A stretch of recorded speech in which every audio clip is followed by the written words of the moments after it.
Uptown TV this, with the maddest and the baddest review now miss. Need some self time, so we need it. Looking how we are the realest. Bruh, for one being representing a man for Uptown TV. You understand?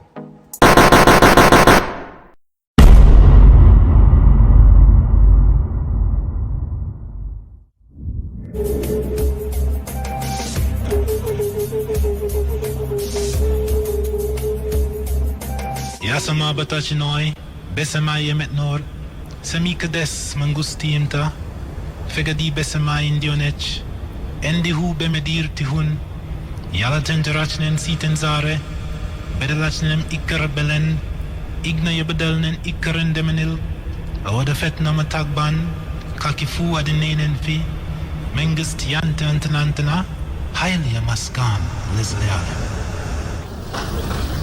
In the name of the African ancestors who began the march of humankind in the womb of Mother Africa, we ask these ancestors to be with us, to strengthen us, and give us a vision for the future.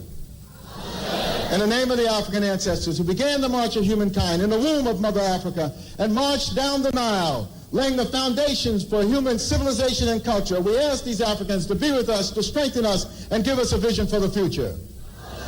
In the name of these African ancestors who built their pyramids and their temples to their God concepts, to their principles, and to their moral values, who left us a legacy of architectural and monumental building unparalleled in the history of the world, we ask these ancestors who built the pyramids, who built the temples, to be with us, to strengthen us, and give us a vision for the future.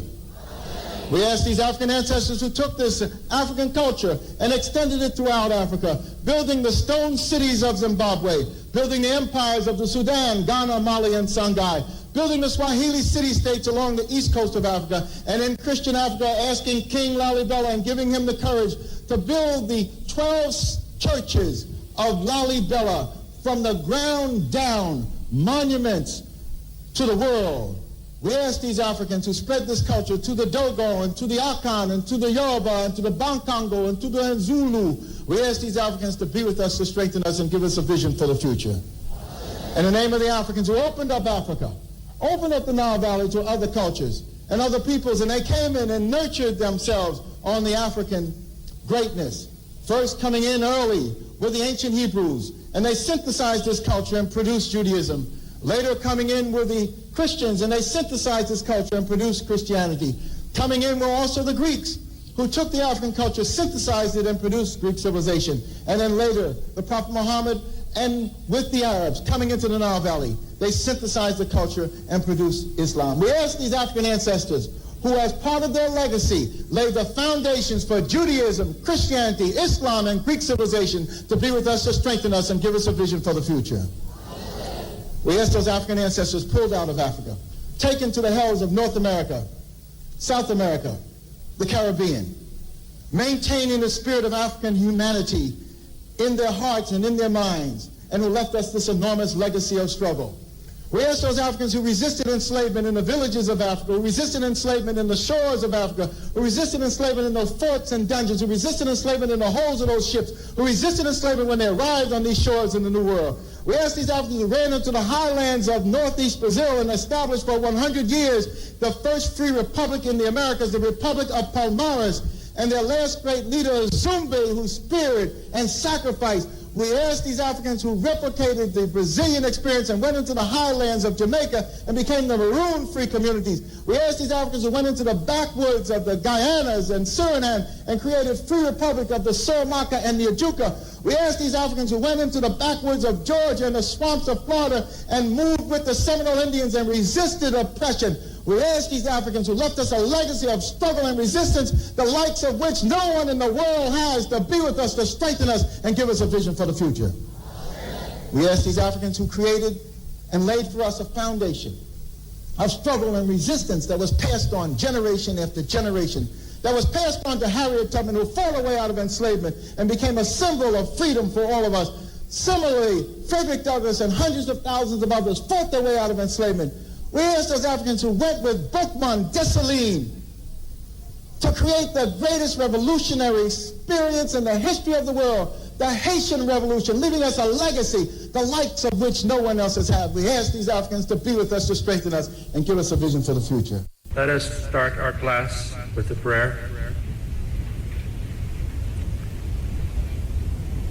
Heavenly Father, Divine Mother, friend, beloved God, Jesus Christ, Bhagavan Krishna, Mahavatar Babaji, Larry Mahashai, Swami Shri Yukteswarji, our Guru, Paramahansa Yogananda Ji, saints of all religions, we bow to all of you. Heavenly Father, Divine Mother, great Gurus, receive our love, receive our desire to love you more, to attune our hearts and minds with your great presence. Om. Peace.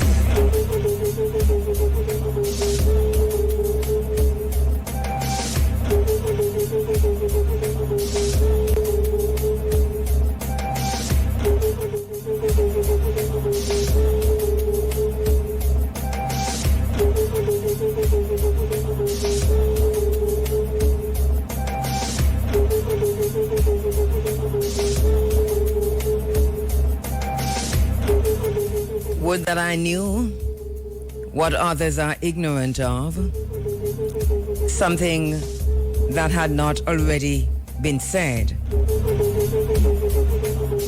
that I might speak and have my heart answer me, that I might explain it, my distress, and shift to it the burden on my back, and speak of that which afflicts me. Would that I knew what others are ignorant of, something that had not already been said, that I might tell it what I suffer and breathe a sigh of relief afterward. I meditate on what has happened, on the things which have come to pass throughout the land. Changes are taking place, and it is not like last year. One year is more troublesome than the next.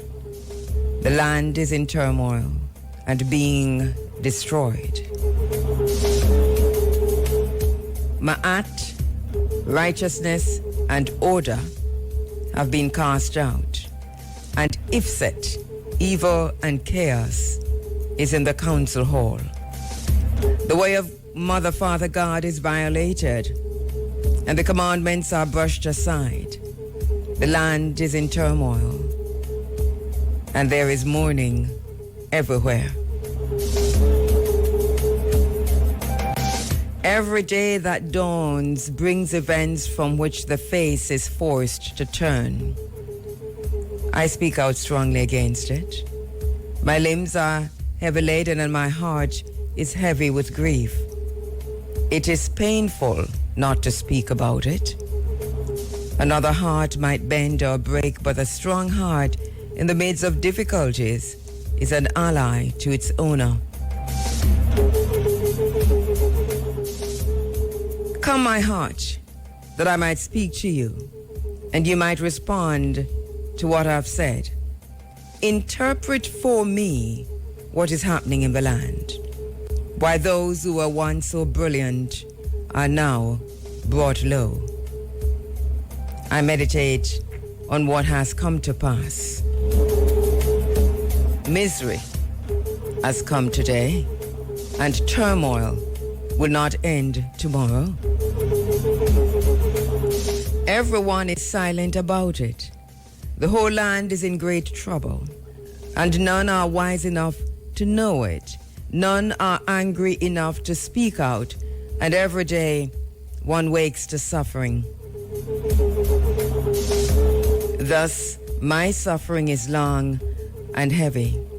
The weak and wretched lack the strength to save themselves from that which overwhelms them. It is painful to keep silent about what one hears, and yet it is of no use to answer the ignorant. People only love their own words. Everyone builds on crookedness, and right speaking is abandoned. I have spoken to you, my heart. Now answer me.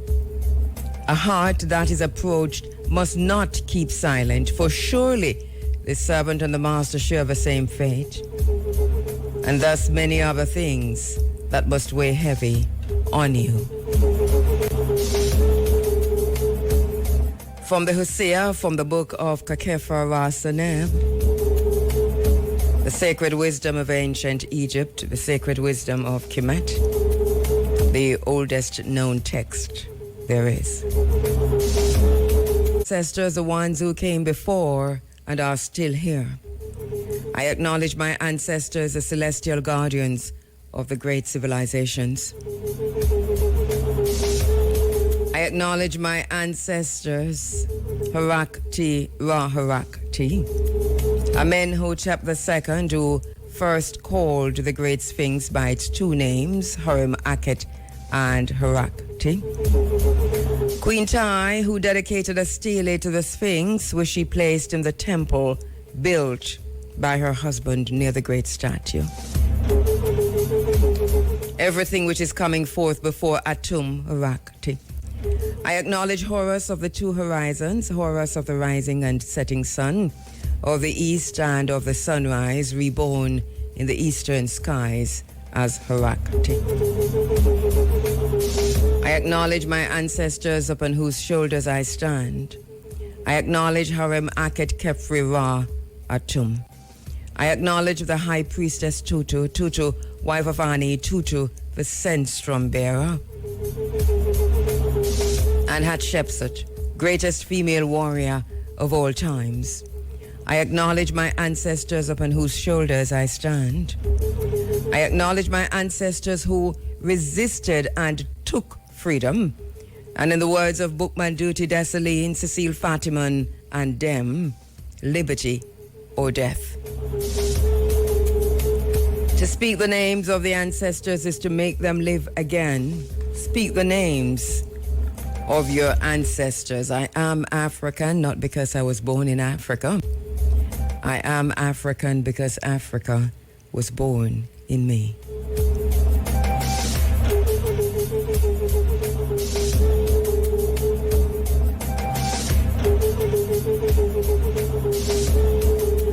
Speak truth to the people. To identify the enemy is to free the mind. Free the mind of the people. Speak to the mind of the people. Speak truth. Kheru, we're going through until 10 o'clock. That's when the big A comes in with the Sunday sunshine. Thank you so much, Talia. Thank you so much, my sister. Travel safely. So that's a headline. It's been going on for how long now? A few weeks? If you haven't heard it yet, if you Google it, you'll find all the news stories. The sounds are frightening too, and some sounds sound like whistling, some like a mighty train, some like the sky is bursting, some like a great thunderstorm, and nothing is happening.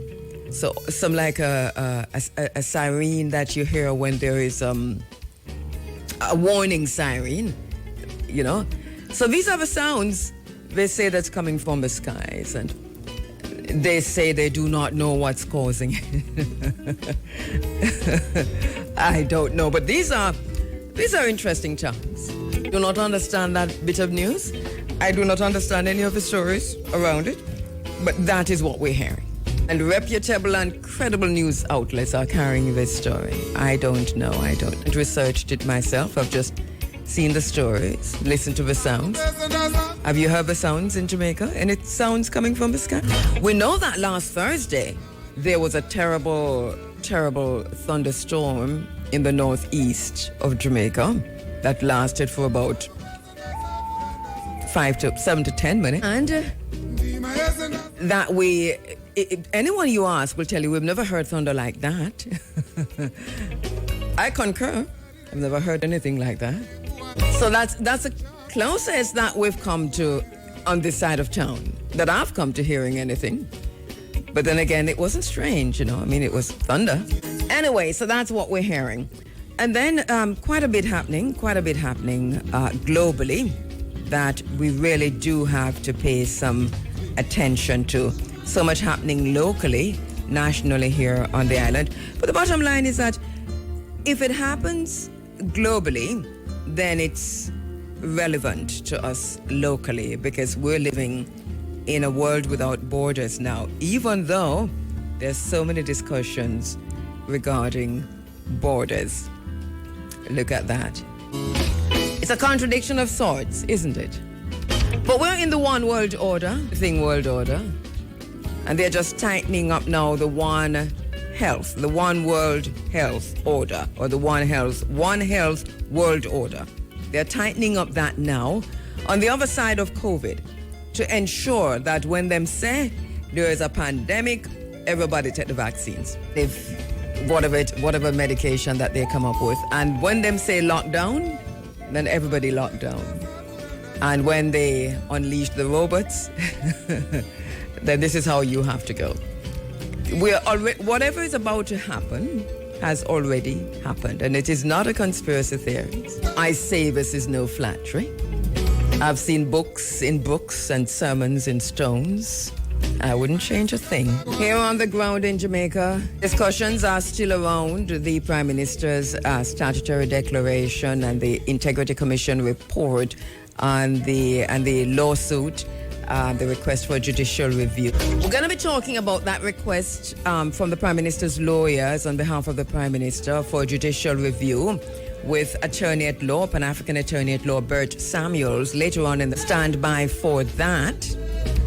And basically what we're going to do this morning, because you know how we are in this space, we have to, we are obliged and obligated to ensure that before we make any serious commentary about anything, we understand, we overstand. And so the request for judicial review, that lawsuit, enough thing we don't understand. Plenty of things we do not understand, and at this time of the morning, any Sunday morning, we do not pretend to be bright. What we don't understand, we don't understand until we understand it. It is what it is. We're not ashamed to say, no, I didn't get that. No, I do not understand that. The aim of this space is to ensure that we are more than just readers and consumers of data. Our aim is to ensure that we're diving deep. We're deep thinkers, And before we can go deep, we have to overstand. Them say a little learning is a dangerous thing. Drink deep, but taste not the Parian spring. Their shallow draught intoxicates the mind, but drinking largely sobers us again. Drinking largely sobers us again. Shallow draughts intoxicate the mind. A lot of people quote that poem, right? By just saying, a little learning is a dangerous thing. And I know poor Alexander Portman was saying, yeah, oh, goodness gracious, that's not exactly what I meant. I didn't mean that a little learning is a dangerous thing by itself. I mean that if you just read on the service and run with it, you're like a drunkard. You have to go deep. Drinking largely sobers us again. So anyway, attorney at law, friend to the program, my brother Bert Samuels, Pan-African Attorney at Law, will be joining me later on this morning to help us to understand what all of that is about. So the discussions are ongoing, but we're not quite sure. I hope by now that we have a pretty good idea of what's in the Integrity Commission report, and that we've come to our own ongoing overstanding of it, and that we are not swayed by political tribalism in terms of our understanding of it, our overstanding of it. through the few programs that we've had. And I'd like to say, let me just say one thing. It's very important for me to say this, right? There are quite a few people who listen to this program. Some people record it. Some people are live, plugged into it and rebroadcasting it across the world.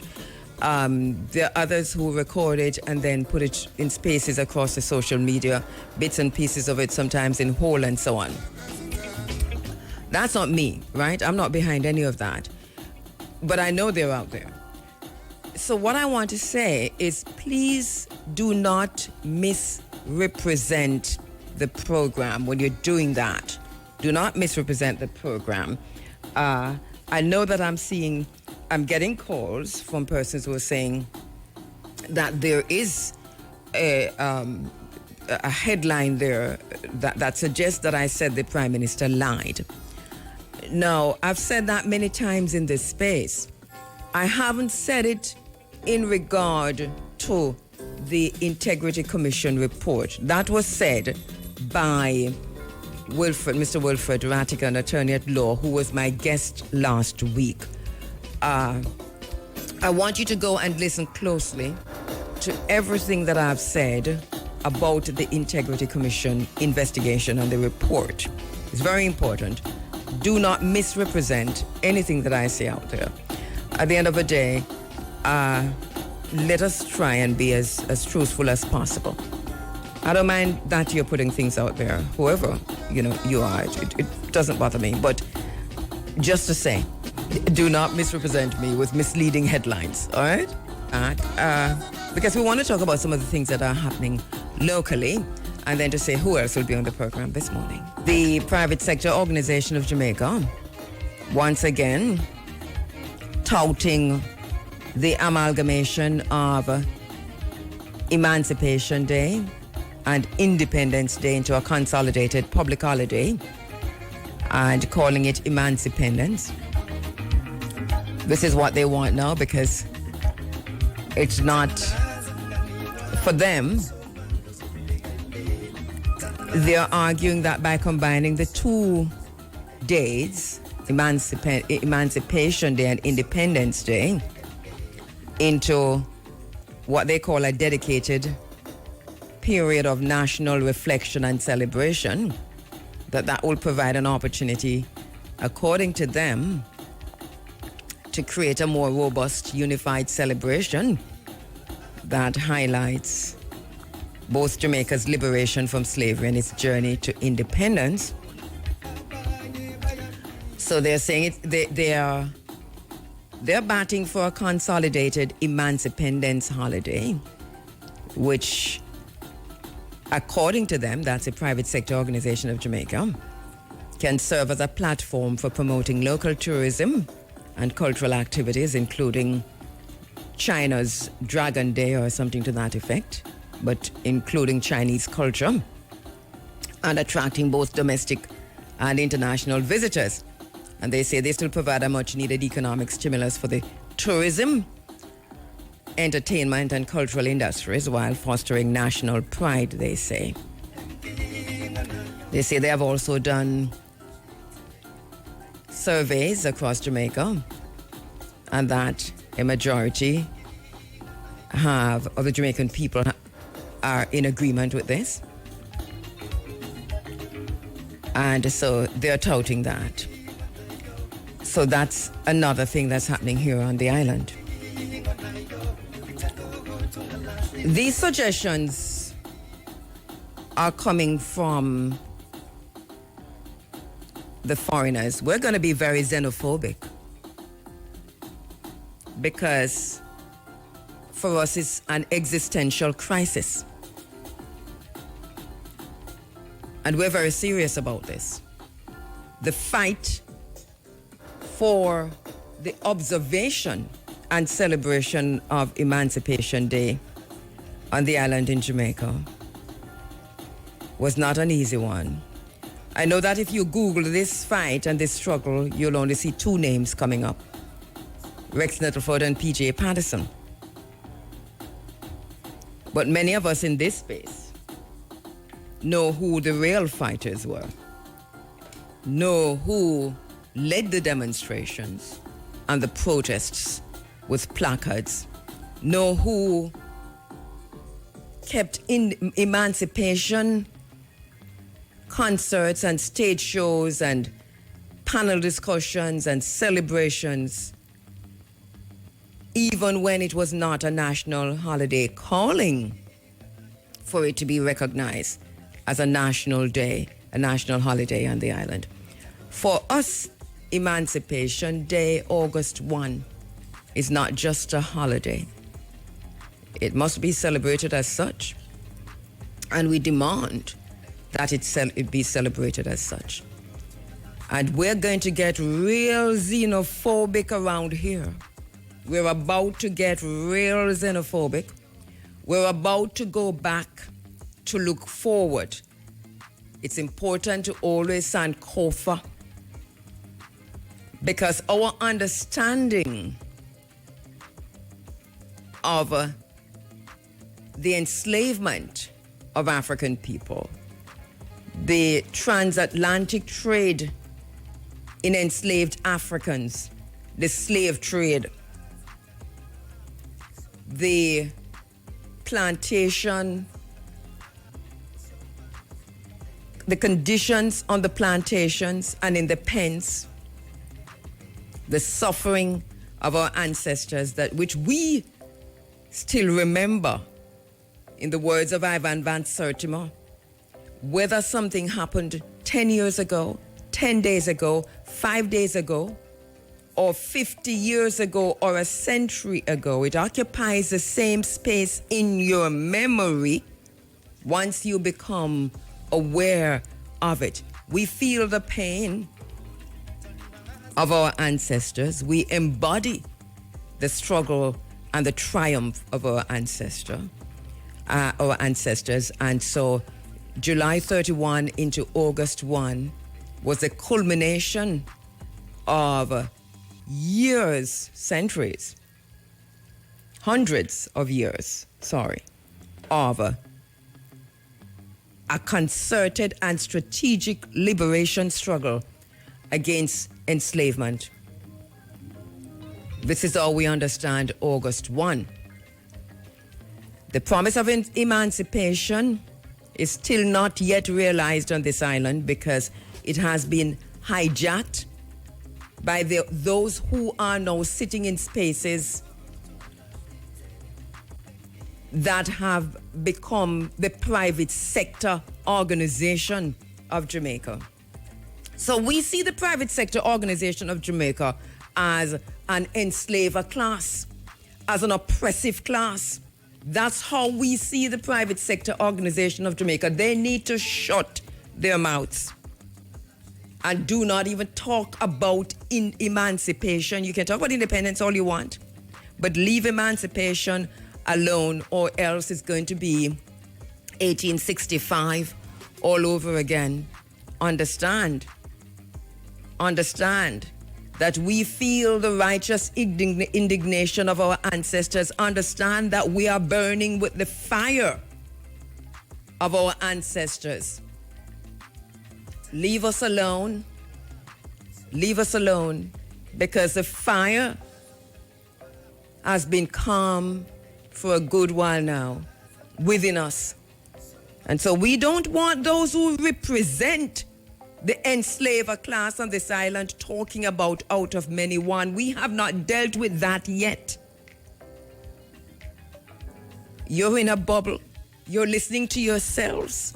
You're tuning into yourselves. You do not know what's happening with the people of Jamaica. If you think you can speak on behalf of the people of Jamaica because you can employ the people of Jamaica, we will walk away from these employment spaces for our own liberation. Do not even begin to think that you, as the descendants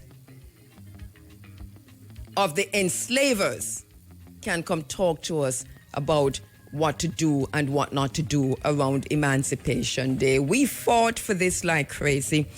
You know, in just a little while, I have an interview coming up. But I'm going to be speaking later with Professor Vereen Shepherd about this latest call or proposal, suggestion from the private sector organization of Jamaica, this amalgamation of Independence Day and Emancipation Day into something called Emancipendence. We reject that word in this space. I know it's a word that is being used widespread across Jamaica, and we notice how it has crept into advertising, into sales and marketing and advertising. We know that. We have made note of that. In this space, I have warned of the danger of that word. The minute that word was introduced into the spaces, I told you that this was going to be to our own detriment. We knew when we heard that word that it was going to be to our own detriment. We have to reject the word emancipendence wholesalely. We have to reject it as African people on the island. We have no choice. Hang on for me. There is an article, for example, that was published in the Jamaica Observer, written by Louis Moiston, July 22, 2021. And let me see if I can read a part of it, where it says, the headline is, Why Honor and Celebrate August 1? That's July 22, 2021. And before I read Louis Moiston's article, just to quickly say that I mentioned earlier that the struggle and the fight for August 1 to be named a national holiday on this island, that the struggle for this day to be recognized as a national holiday. One such person was Sister Minnie Phillips. I'm going to tell you about this too, because when we started broadcasting here in Oterias in 1990, Carl Young, who, by the way, was at that time already a well-known businessman who was in the restaurant business, who was in the tourism business. He was one of the pioneers in tourism in this part of the world. He fell out with a lot of the principals in the tourism industry when they started pushing for the all-inclusive model of tourism. He was against that because he felt that would exclude the people. And everything that he has said so far has been proven to be right. That's regarding how we do tourism. So he fell out with the tourism industry, even though he remained in for a very long time. And so when he started this station in 1990, one of the things is that this station was up and running in July. We were up and running in July. We were doing test transmissions, and test transmissions were over a good while before we actually launched. It was a very soft launch, but it was a deliberate launch. And Carl Young's, his thinking behind the date that was chosen for the launch of IRIE FM will literally shock you, because here we have a man of Chinese and African descent who was, in his phenotype and his presentation, more Chinese than African, but who embraced his African identity. And he's Mu Young, by the way, Carl Mu Young. You know, that's to tell you where we're coming from. So he chose August 1, 1990 as the soft launch, as a day that would go down in history 34 years after, as a launch, the day that IRIE FM came into being. That is because he wanted to use this very same Emancipation Day. And out of that thinking, out of that idea, came all the other African-centered and Jamaican-centered, the masses of the Jamaican people, programming that we saw coming out of IRIE FM, including, of course, our celebration of Morlamu Marcus Messiah Garvey, but in particular, our celebration of the Civil Heritage Trust, the Jubilee, the July 31 Heritage Trust celebration at Seville Great House. Also to say that the Heritage Trust celebrations at Seville Great House, that idea came out of Irie FM. Another thing is that if you Google that, you won't find that, because this is how history is retold and rewritten to benefit the politicians. So that Emancipation Day, you'll see Rex Nettleford and you'll see PJ Patterson. Yes, they did the work, and they were responding to a large extent, which Mr. Patterson needs to say. They were responding to the lobby groups on the island, the Pan-African and Rastafari lobby groups on the island, who insisted over years and years and years that this happened. So, right, so to go back to Irie FM, to say that we understand the assignment, we still understand what our assignment is. So every time over the year, this is not the first time that the private sector organization has come after independence, has come for Independence Day. It is not the first time. And if you read Louis Moiston's article, you'll see the history of this. But there's also another article. I don't know if we'll have time to read both of them. But there's also another article that speaks to this. And Louis Moiston does a very, very, very good job of laying out the history. As a matter of fact, let me just go down the page to his article. He says, in the subheading, history, if we use our creative imagination, we can envision how it must have felt to be free after midnight in Jamaica on July 31 to the dawning of August 1, 1838. Let Emancipation Day become the platform for discussions on the transformation of Jamaican politics. We will not be alone. People all over the world are looking deeper into their history to come up with alternatives to the societies created by slavery, conquest, colonization, and the plantation society, the old world. The new world will emerge, he says, through the collective energies of the peoples who comprise the sovereign nations. The people of like color and culture are coming together to develop a critical mass in service of change. Dates are important in the lives of people as well as the history of societies. We celebrate religious holidays, national holidays, birthdays, and other important anniversaries. The 1st of August is a most significant date, almost sacred. Almost sacred. And we agree with Louis Moiston that this date, and take out almost, and say this date for us is sacred. And he says, today we need history more than ever to lead the way. As a people, we can all express the wish that successive Jamaican governments had made better use of history in decision-making.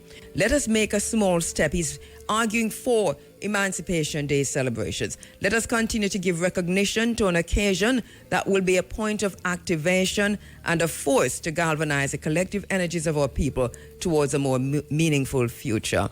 August 1, make it our day. And this he wrote in support of making August 1 a national holiday.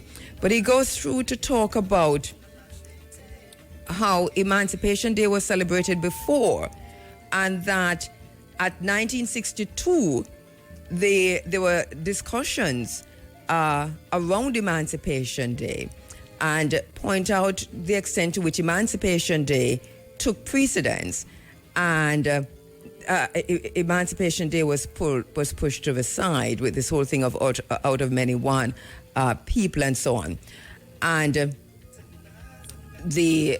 what that meant. He talked about one leading political scholar arguing that the ideology of multiculturalism should therefore be seen as an attempt to neutralize the hostility of the black masses towards a situation in which whites and other racial minorities dominate and control the local economy.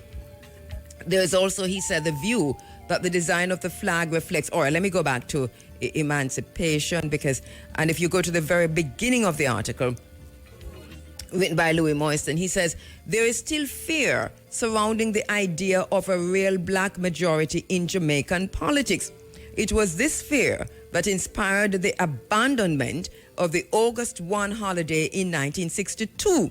Emancipation Day is sacred and should not be left to the whims and fancies of politicians. And I'd like to add to the whims and fancies of the private sector organization of Jamaica, of the representatives of enslaver, the descendants of the enslavers on the island.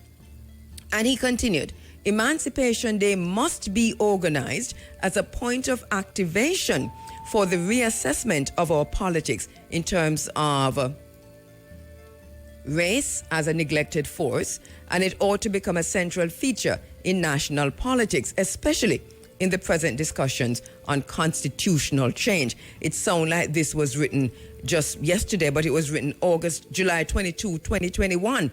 Louis Moiston. You can find it. Please find it and read it. Why honor and celebrate August 1? There's also another article, you know. This was published in the Jamaica Gleaner entitled The Fight for Emancipation Day in Holiday in Jamaica, and it was written August 1, 2023 by J.T. Davey. Of course, it points to Rex Nettleford and P.J. Patterson. It omits the struggle, the activism, and the lobby from the Pan-African groups and IREFM and from the Rastafari community. This was no ordinary lobby. And we felt when it happened that we had won. But in any case, here we are. So it is also a very good article, barring the glaring omissions. It's a pretty good article. And it talks about, it gives more details, actually, about the discussions around getting rid of Emancipation Day, the inclusion, those who were having that discussion, the fact that it happened, and then also the struggle for it to be reinstated as a national holiday. It is a struggle. It's a real struggle. It is also an existential crisis. It impinges on our memory. You see, memory is so important. And one of these days, I'm going to be focusing on Ngugo Wa Thiong'o, who talks about how important memory is in even this process of decolonization, of freeing ourselves from oppression. That which we forget, we will always be fighting for. We've forgotten that we won this war, and they want us to forget. The private sector organization of Jamaica will not touch a Jewish holiday. The private sector organization of Jamaica will not touch Christmas or any holiday in Easter or any of those religious holidays. But the private sector organization is coming at Independence Day with everything that it's got. With everything that it's got. And I'm not talking about the minions who are at the who fronted. The people we see fronting the private sector organization of Jamaica, a lot of them look like us. I'm not talking about them. No, the private sector organization of Jamaica is like global media. The people who front global media are not the people with the power in terms of how global media operates. So you don't see Rupert Murdoch and his children at Fox TV every day, or Sky News, or at Page 6, or TMZ, or the numerous media that Rupert Murdoch owns. No, you don't see that. But Rupert Murdoch, who is ultra-conservative, is now taking his own children to court because he finds he's on his way out, the twilight years, and he's kicking out the children who have a more liberal thinking and keeping the one who is the most conservative to ensure that the conservative values are still front and center through his media conglomerate. This is serious business. So when you talk about the private sector organization of Jamaica, we're not concerned with the people who are up front, the people who have titles. We're not concerned about those people at all. We know They are not necessary. No. The private sector organizations are the people who are behind. And this is why this becomes a race war in Jamaica. This is a matter of race. This is a matter of oppression, of slavery, of enslavement, of plantation politics, of race. So it's a race war. This suggestion by the private sector organization of Jamaica is steeped in racial biases, racial prejudice, discrimination against black people. Do you understand the point I'm making? The coinage, let me take a break and come back. Primarily geared toward completing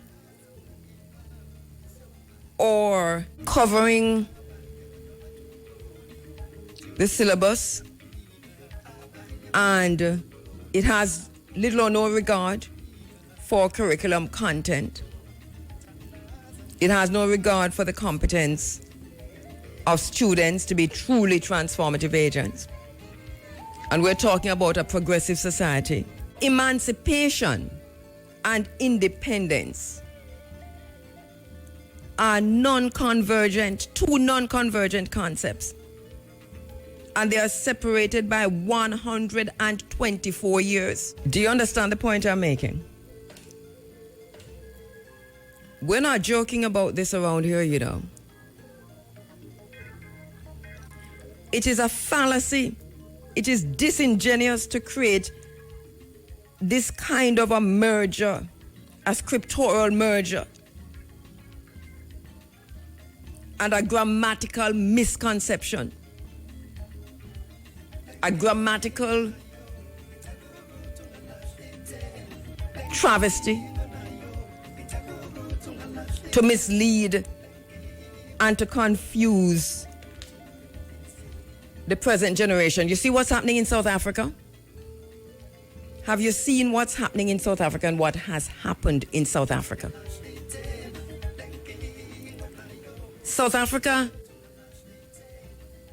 allowed itself through this Truth and Reconciliation Commission to merge the liberation with the independence.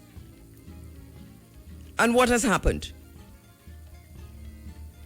Those who oversaw and those who were critical in the enslavement, in the apartheid system, who were just sleeping, are back in power in South Africa.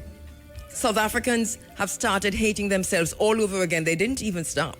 There is such a hatred of self in South Africa that a black woman who last month is South African and Nigerian, South African mother, Nigerian father, beautiful black woman who was chosen, who won the Miss South Africa to represent Miss South Africa in the Miss Universe contest, that she was bullied out of that contest. I mean, bullied by black and white South Africans, that she was not representative of South Africa because her father was Nigerian.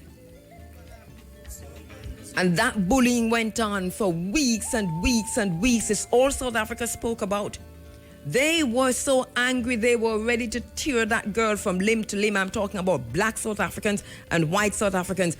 Black South Africans did this because they forgot and because they did not know. They do not know because South Africa, through the Truth and Reconciliation Commission, merged the liberation struggle with the independence, the gain of so-called independence at the release of Nelson Mandela from prison. And so they gradually whitewashed the struggle against apartheid out of the curriculum, out of the spaces, and lifted up and celebrated the independence and the release of Nelson Mandela from prison. And so the millennials and the Gen Zs and the Gen Alphas have no memory of apartheid in South Africa. And so they don't know. They don't know. So they rose up and fought against themselves. They drove that girl out of South Africa. Nigeria opened its arms and said, listen, even though you were born in South Africa, recognize you as a child of Nigeria. Your father is Nigerian. Come home, child. Come home, child.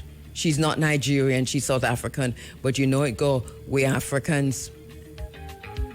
And so Nigeria took her and entered her. She had already won Miss South Africa, you know, to represent South Africa at the Miss Universe. So Nigeria welcomed her, took her into Nigeria, and she entered the Miss Nigeria contest and won to represent Nigeria at the Miss Universe.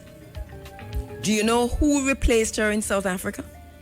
Do you know who South Africa chose to replace her? A white woman with French ancestry, whose parents are from France, and she is South African enough to represent South Africa in the Miss Universe contest. This is what happens when you forget. We will not be led to forget slavery, the enslavement of our ancestors, the struggle for freedom, the liberation struggle, and the fact that we won freedom, that we won liberation, and that we took and officially recognized on August 1, 1838. Some will say 1834. Either way.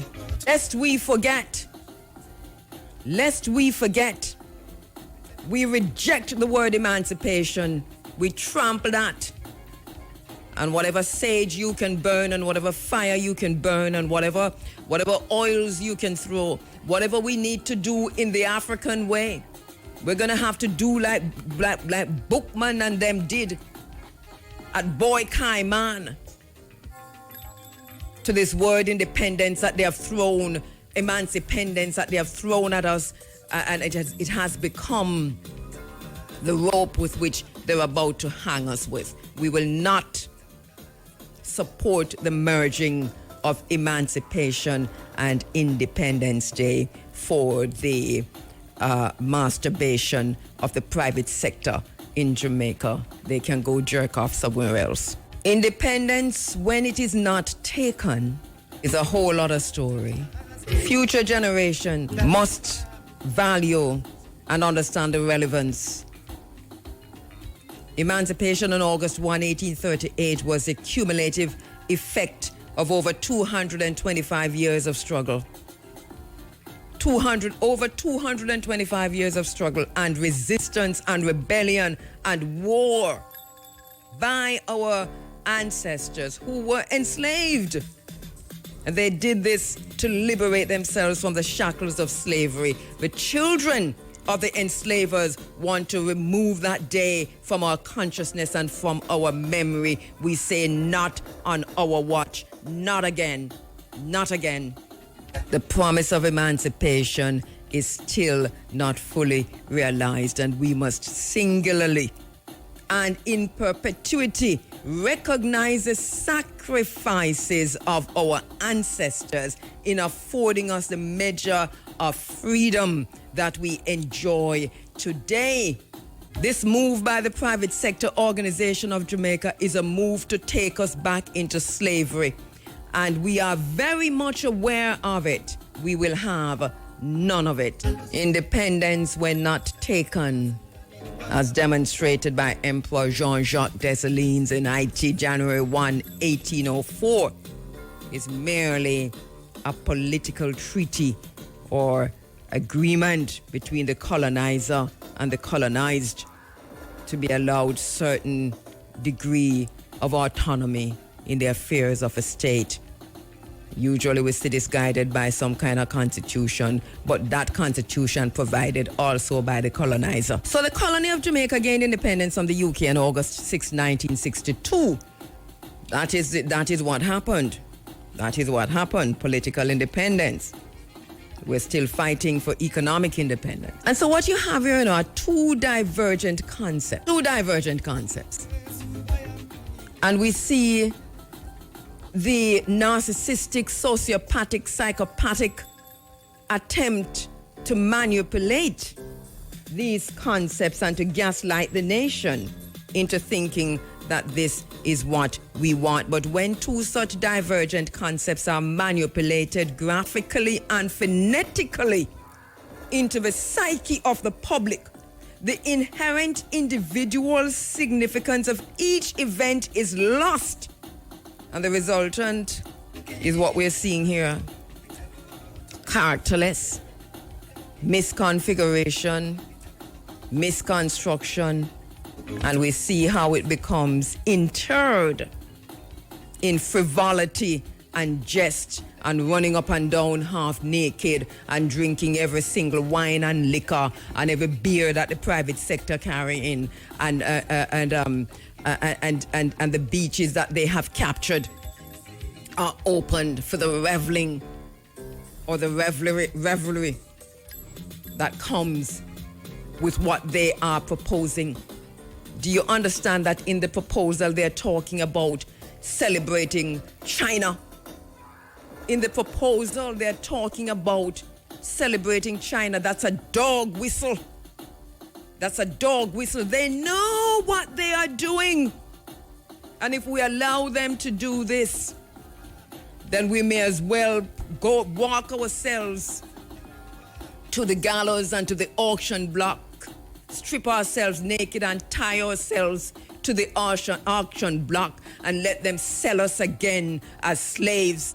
If this bad idea is not cancelled now, it will become the harbinger and the fatal curb drill for future generations. We must stand up with everything we have in our Gideon boots against what is being suggested here for our children and their children and for posterity. Remember, I tell you this, that if we make them win on this, we may as well walk ourselves to the gallows with the rope to ourselves. Over the past 4 decades, all pleas, all queries, all requests and suggestions to the Ministry of Education for the updating of a curriculum to include African history, language, and culture have fallen on deaf ears, but we understand how it works. Syllabuses and curriculum must be constructed to cover at least some measure these historical explanations in a country such as Jamaica with over 90% of the population black. I call upon all the artists who are sporting dreadlocks and locks and all the Rastafari DJs and singers and players of instruments to listen carefully, because you are sponsored by some of these very same people, so you're quiet. I call upon civil society to walk out of that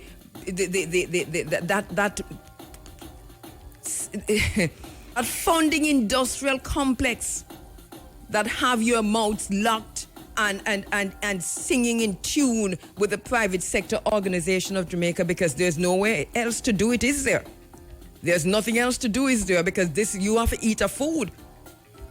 The eat a food mentality is going to be the death of us all.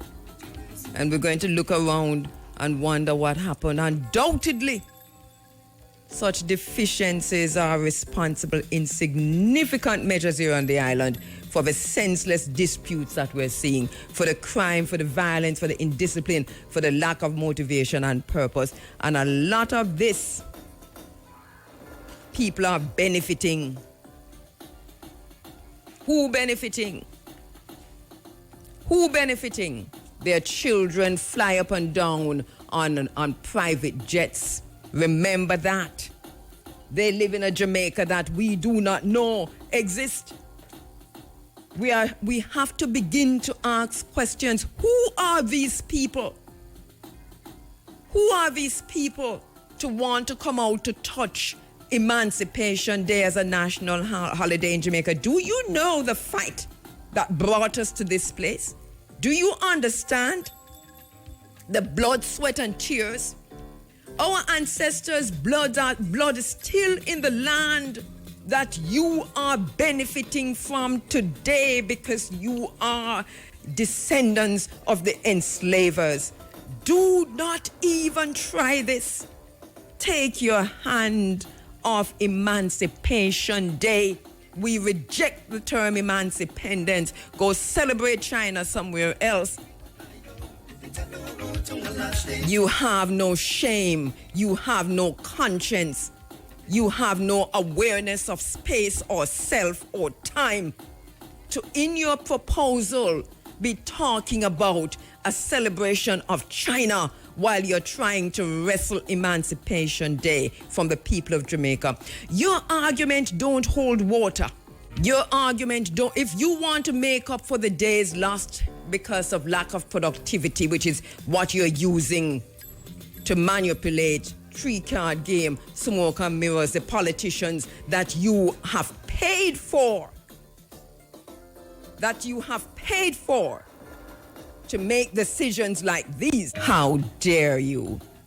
How dare you? Look at is this the important thing? Is this the important thing on the island? Go and merge Christmas and Boxing Day and every single other holiday that's a religious holiday on the island. That's a European Christian holiday on the island. Go and merge Easter and all the other holidays, Good Friday and all them holidays that you have a break between, and Wednesday and this or that and all those days that come around Easter time. Go and merge those holidays. Emancipation Day in Jamaica is August 1. It must remain so. I am putting the government of Jamaica and the private sector organization on watch. Because if you think that we don't have any political capital, then think again. If you move on this, we're taking it to the streets. If you move on this, we're taking it to the streets. If you move on this, we're taking it to the streets. So I say, shut it down. Shut it down. There are moments in time that call for a specific type of response. And this is one time. So we gon' Chief Tachi it out. We gon' Nanny, Queen Nanny of the Maroons it out. We are going to Paul Bogle it out. I am Letitia Gohegan. I am the spirit of my ancestors. I am Chief Tachi and Sam Sharp and all of them who died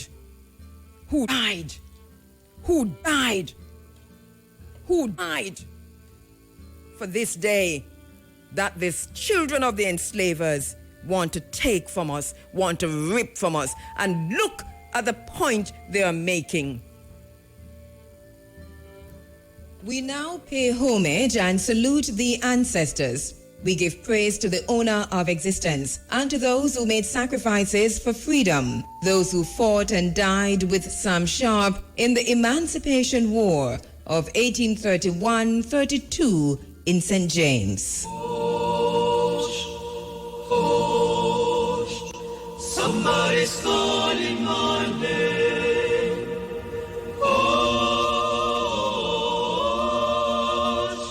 Somebody's calling my name. Somebody's calling my name. Oh my Lord, what shall I do? Prince Edward, owned by John S. Waite, sentenced to death. James Ellis, sentenced to death. William Ellis of Welcome, sentenced to death. James Ennis of Bonavista Estate, sentenced to death.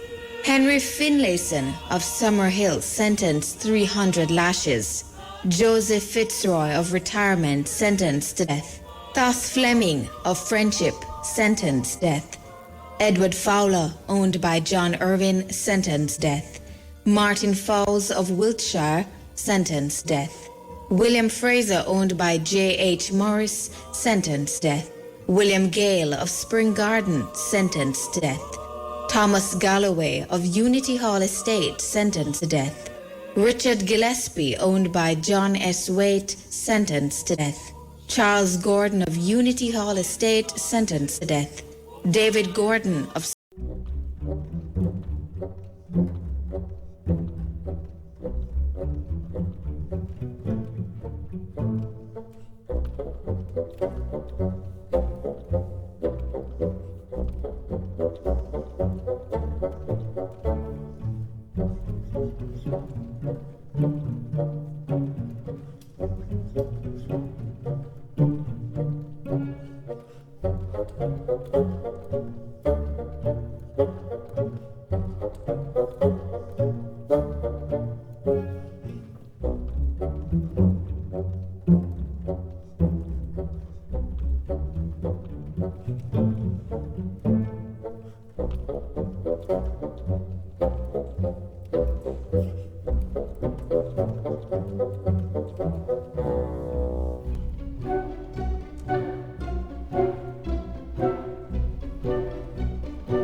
Mount, sentenced death, executed.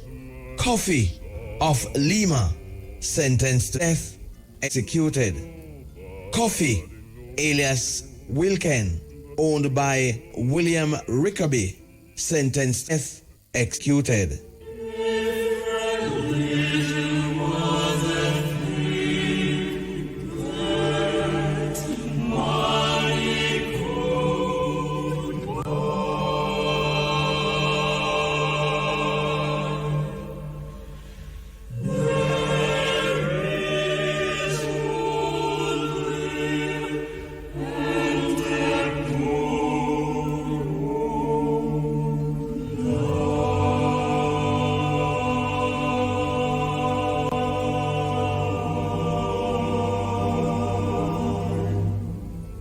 John Gordon, Unity Hall, death executed. Thomas Gordon, Worcester, death executed. George Grant, retirement, death executed. Adam alias Tius Gordon, Moore Park, dead. Alexander Gow, Castle Wemyss, death, commuted to 6 months in prison. Robert alias Sam Griffiths, Summerhill Pen, executed. John Guthrie, Argyle, death, executed. Anne Guy Byfield, acquitted. James Guy Byfield, death. Edward Hall, Sappleton, death, executed. George Hall, Kirkpatrick Hall, 500 lashes. George Halson, Springmount, death, executed. Will Hamilton, Leogon, death, executed. Harry, retirement, executed. Samuel Hayward, Moore Park, executed. George Hellington, Rompton, transported 100 lashes. Hewan, Kirkpatrick Hall, executed. Thomas Heslop, Leogon, 100 lashes and 1 month in prison. Joseph Hilton, Chester Castle, executed. William Hilton, New Montpelier, 200 lashes. Joseph Hochert, Welcome, death. Billy Lawrence of Kirkpatrick Hall, death.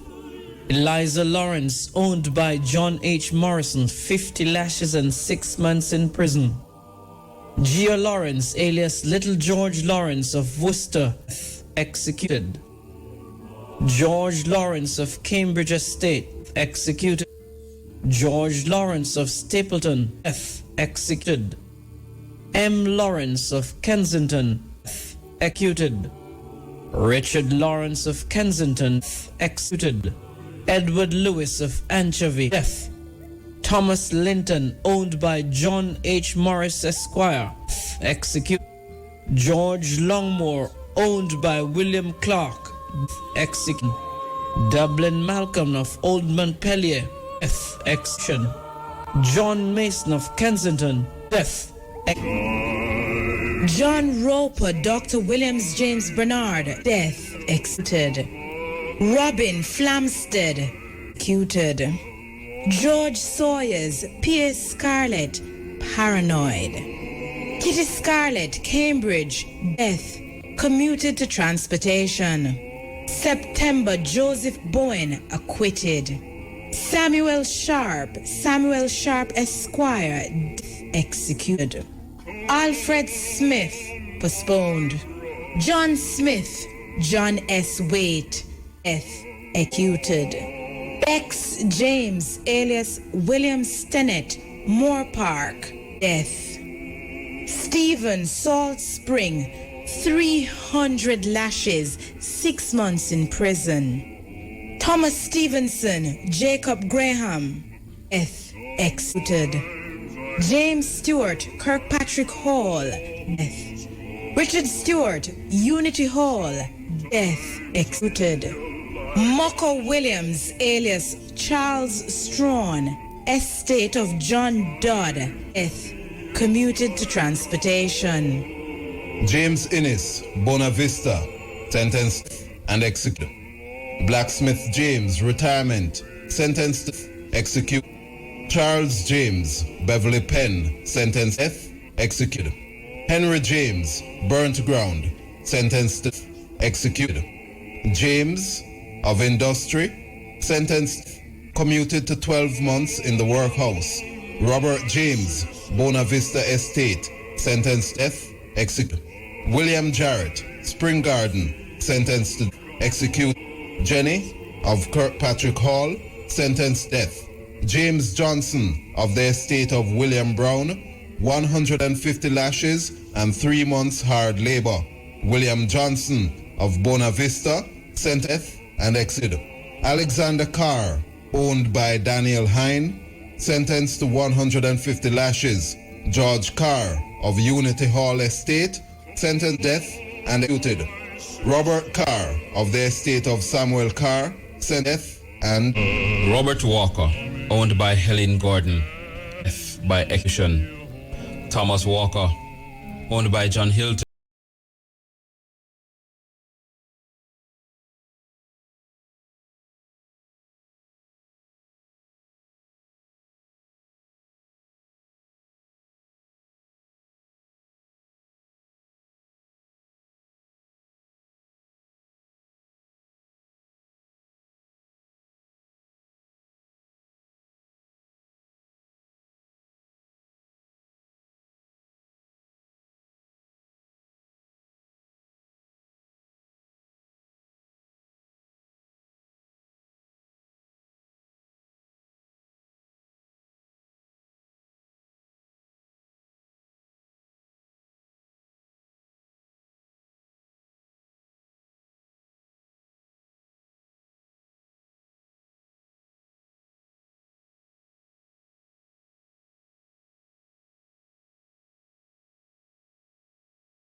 Richard Lawrence of Kensington, executed. Edward Lewis of Anchovy, death. Thomas Linton, owned by John H. Morris. George Longmore, owned by William Clark. Dublin Malcolm of Old Mount Pelier. John Mason of Kensington, death. John Matic, owned by Mrs. Matic, 300 lashes and transportation. Charles McLennan of Springfield, death. Yale alias Geo McLennan, owned by John McLennan, death. John MacDonald of Chesterfield, transportation for life. Alexander McIntosh of Leogan, death. William Mackenzie of Friendship, death. John McLaughlin of Spring Garden, death. Alec alias Alexander Mine of Chesterfield, 3 months in prison, 50 lashes going in, 50 lashes coming out. Billy alias Billy Mighty, owned by Elizabeth Allison, transportation for life.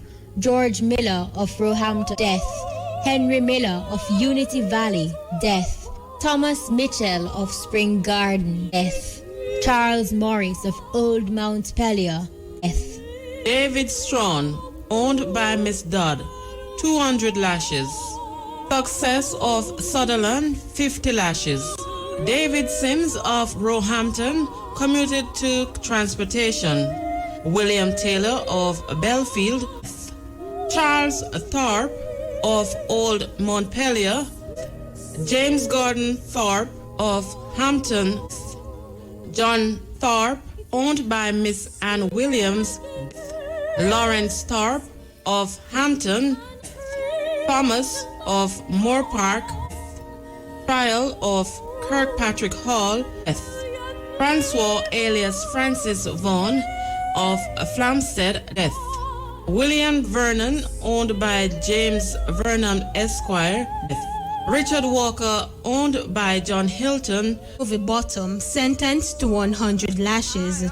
George Porter of Welcome, sentenced to death. Prince of Spring Mount, executed. William Reed, owned by Mrs. R. Grizzle, executed. Thus Richardson, owned by John H. Morris, sentenced to death. William Richards of Unity Hall, executed. Little Robert of Industry, sentenced to death and commuted to 200 lashes and 6 months hard labor. James Morrison, alias Downer, owned by R.T. Downer Esquire, death by execution. John Morris of Duckett Spring, death by execution. Charles Moulton, property of Mrs. Mary Scarlett, 150 lashes. Thomas Moody, property of Alexander Moody, death by execution. James Murray, property of Mrs. Warburton, death by execution. Lord Nelson of retirement, execution. Samuel Palmer of Friendship, 150 lashes. Charles Perry of Adelphi Estate, by execution. Alexander Peterkin of Roehampton, sentenced but pardoned. George Phillips of Newman Hill, sentenced to death. Geo Plummer of retirement, sentenced to death. Edwin, alias Sam Bernard, of GOC Ricketts, 300 lashes and 6 months in prison. Bina, Moore Park, 100 lashes. Nicholas Birch, of Leogan, death. Edward Bowen, of Adelphi, sentenced to death. Robert Bowen, of Wilshire, sentenced. November, alias William Bowen of Cambridge, sentenced to death. John Bowling of Friendship, sentenced. George Brissett of Nakalva, sentenced to death. Charles Dixon of Argyle, 300 lashes and 3 months. Joseph Brown of Newman Hall, sentenced to death. Nathaniel Brown of Worcester, sentenced to death. Harris, alias Sam Brown, of John Dodd Estate, sentenced to death. George Buckner, Unity Hall Estate, 200 lashes and 3 months in prison. Alexander Campbell, of New Montpelier, 100 lashes. Edward Chambers, John M. Buckner, acquitted. Thomas Chambers, Mrs. L. Chambers, 200 lashes and 6 months in prison. Alec, Moore Park, sentenced to death. Richard Allen of Unity Hall Estates, 150 lashes and 6 months. Stephen Allen, Wiltshire, sentenced to death. James Anglin, Bonavista, sentenced to death. William Anglin, aka Lucius of Cambridge, 100 lashes. William Archibald, Newman Hall, 300 lashes. John Bailey, Unity Hall Estate, imprisonment for life, which was commuted to 200 lashes and 6 months in prison at hard labour. Thomas Bailey of Unity Hall Estate, sentenced to death, but was commuted to 200 lashes and 6 months in prison at hard labour. Elizabeth Ball, free, 24 lashes. Charles Barrett, Roehampton, sentenced to 100 lashes. William Barnett of Anchovy, sentenced to death. Becky of Virgin Valley, postponed. James Bennett of Springfield, by execution. Edgar, alias Davy Bernard, Bonavista, sent to death. David Bernard, owned by Thomas J. Bernard, sentenced to death.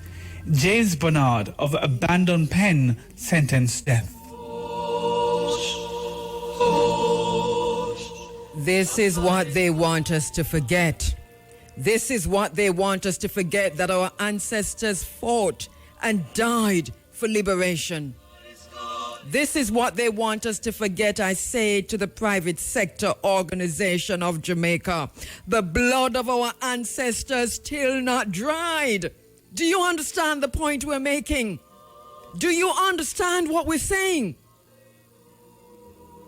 The blood of our ancestors shed for liberation still not dried. Understand the point we're making. You would not try this with any Jewish holiday. You couldn't say this to any Jew. You would not say this about Auschwitz or none of them. But you want to come and tell us, you, the children of the enslavers, want to come and tell us to forget? You want to come and tell us to forget?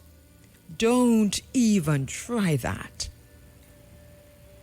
In the studio this morning, this is something that caused me to shed some serious tears in this studio this morning.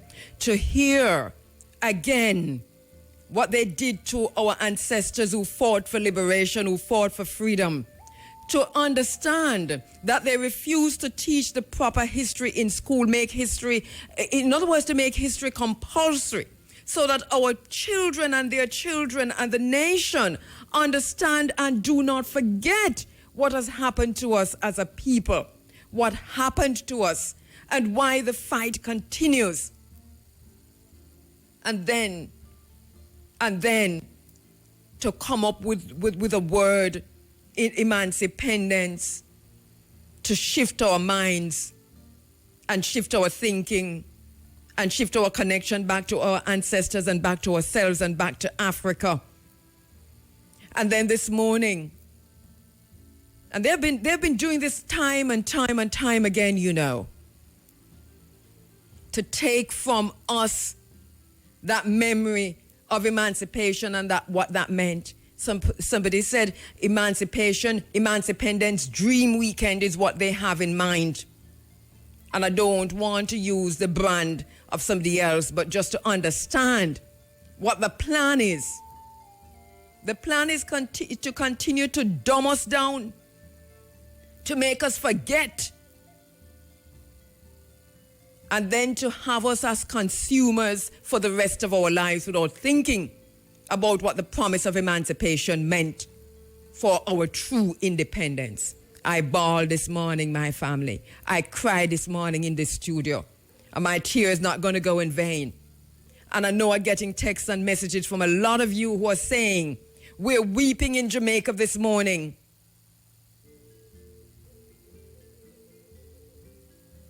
This space, this time, this moment is a moment when we will rise up like we have never risen up before.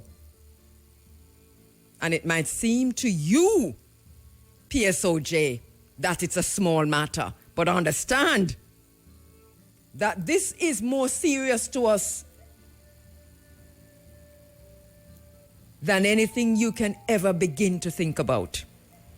It is more serious to us than the Holocaust is to the Jews. Understand that. Different type of journalism.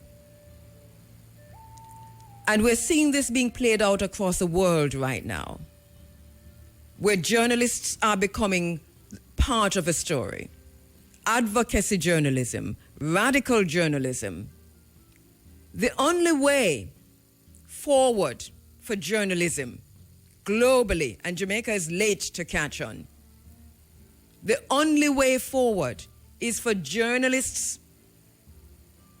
to free themselves from the shackles of the thinking that you are above what is unfolding around you, or you're standing apart from what's unfolding around you. Academia recognized this a long time ago. And remember, one of the problems that Einstein faced as a scientist in research, why the idea of quantum physics came to the fore, was this very same problem, this very same question of how the observed is impacted by the observer and vice versa. So we are very clear on our role as advocate journalists, activist journalists, radical journalists, because we understand that the times call for a different type of journalism. And the arrogance that some journalists and journalism and journalistic spaces are portraying is really an escapist route to say, and I am now speaking to my own profession, there are some things we can't just report on. There are some things we have to take a stand on. Journalists will have to take a stand on the continual molestation of children in Jamaica. Journalists will have to take a stand on crime and violence. Journalists will have to take a stand on the carnage on the road. And journalists will have to take a stand on oppression. Do you understand the point I'm making? The times call for a different type of journalism. And we are taking a stand against the backwardness that we see coming out of the private sector organization of Jamaica. Remember, this song that I'm about to play is called Strange Fruits. And this song is about the lynching and the murder of enslaved Africans, those who struggled for freedom and outside of emancipation in the Jim Crow era and colonization, and wherever we were as Africans who were being lynched and strung up in trees. So listen to the words carefully. Call a private sector organization and tell them I'm dedicating this song to them so they understand where we're coming from. Here we go. A celebrated historian. She's a researcher. She's been doing the work for many, many, many moons. She represents Jamaica, represents the world, the black world, literally, at the United Nations. She chairs the UN's committee. I think I have for you, Vereen, an old bio. Yes. Yes. Good morning, everyone. Yes. Morning, Kabu. Yeah. Yes. Good morning. I'm a vice chair now. Yes. I did it for 2 years. I chaired for 2 years. Oh, brilliant. And brilliant work too. Vereen, I'm not sure. Because I'm so emotionally just drained this morning, I know this is going to be a hard interview. It feels like deja vu because I have interviewed you about this very same subject at least 2 times before. Yes. And here we are again. I feel like old times, same thing, come back again. Mm-hmm. The private sector organization of Jamaica once again are suggesting that the Emancipation Day be merged with Independence Day and that the term emancipendence be adopted. And they have proposed a raft of things. Your initial response to this this proposal, again? So my initial response is that if they have been trying for so many years to get this done, and those who are in the position to allow them to do this, they have not done that yet, why are they so persistent in trying again? So that was my initial thought, and that's why I use the term old time thinking come back again. Because I have been interviewed by you, as you said, a couple of times, and I've been interviewed by other media houses, you know, from about 2015. So I am not sure why it is that the PSOJ is trying once again. We can only speculate, but I want to say that I have spoken publicly about my opposition to the term emancipendence. Yes. I don't know why it is so hard. We are bright people. We can say emancipation, and we can say independence. Yes.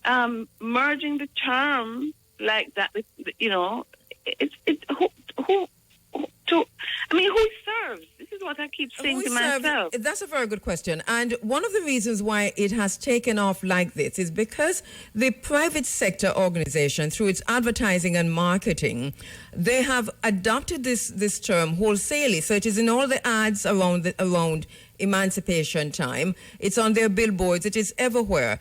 Even the entertainment industry has adopted this. So it has been firmly adopted into the culture, and I think we have to continue to speak out against that, because I've seen it creeping in, being used by even people who I thought would oppose it.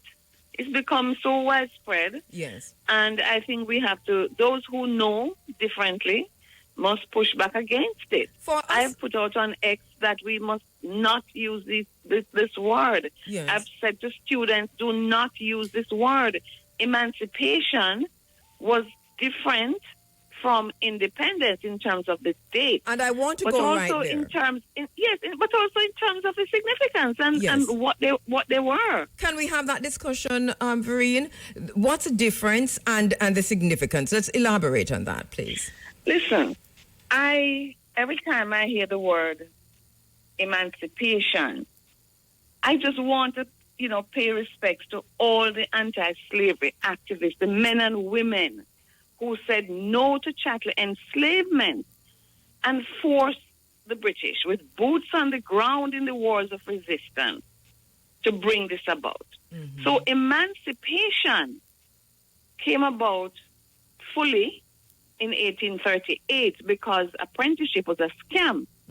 It was an attempt to extract more free labor out of our ancestors rather than free them at the same time as the act was passed in 1833 to be effected in 1834. Yes. Now, a couple countries did not go straight to, did not put apprenticeship in place because they realized that enslaved people really had no choice but to come back and work on the plantation. So Antigua Barbuda, for example, didn't have an apprenticeship.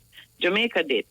So what I'm saying is that we have, when we twin the terms and when we use it in such a blatant way, as if it doesn't matter, it has no significance, we are disrespecting our ancestors. And it devalues... Emancipation, just let me finish this point. Yes. The emancipation, 1st of August, 1834, and then through the scam of apprenticeship, finally full free, August 1, 1838. Independence was August 6, 1962. They weren't even close in dates that you could say you justify. No.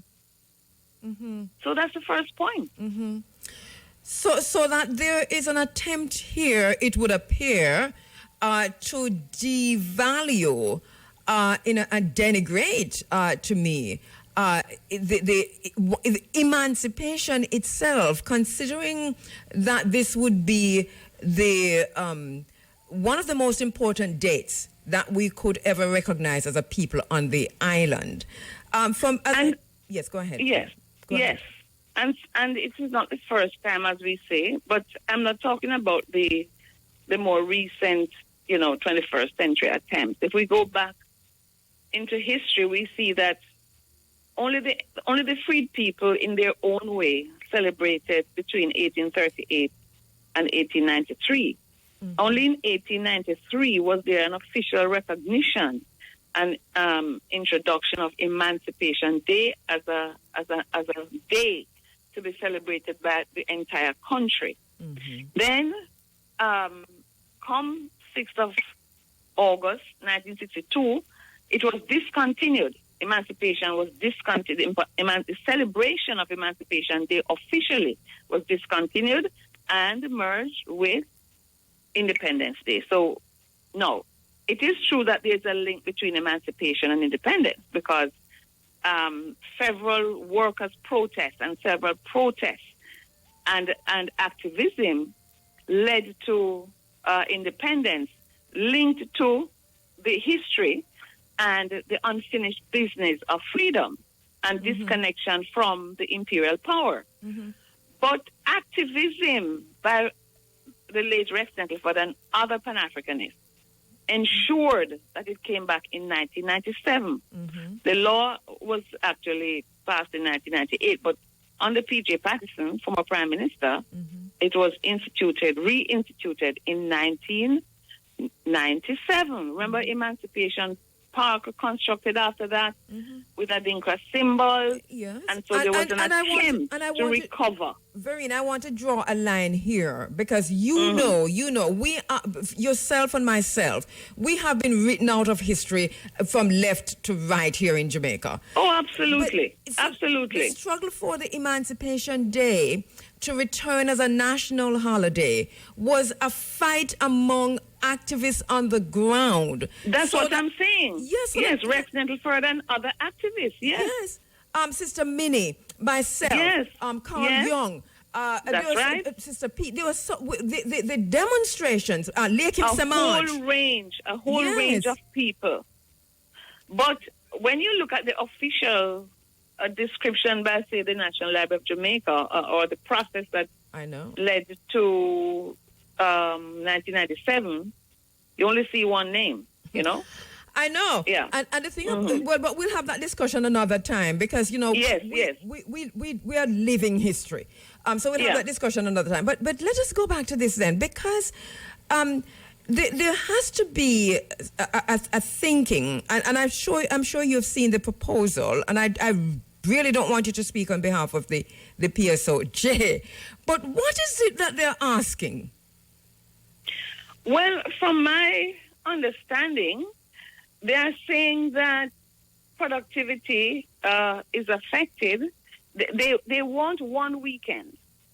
So they want Emancipation Day, let's say, for example, the Friday, and then the Monday would be Independence Day, so that you don't have the 1st of August when workers are going to be off from work, and then come back again August 6th with Independence Day, offices shut down, productivity gone, and so on. So they are trying to get, well, as I say, I'm not the PSOJ. I'm just looking at the proposal. Yes.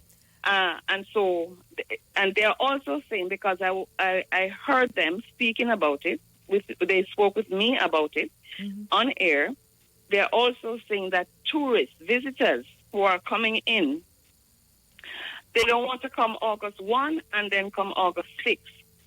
My response to that was, I don't see why people can have a 5-day vacation. Lots of people do, and I know lots of people who come in for emancipation and then they leave after August. But Vereen, but can I just say something? Because I know you're not talking on behalf of them, and I'm not. No. I don't want anybody from the private sector organization discussing this topic with me. And Yes, I'll tell you why. yes, I understand Because so here's the thing.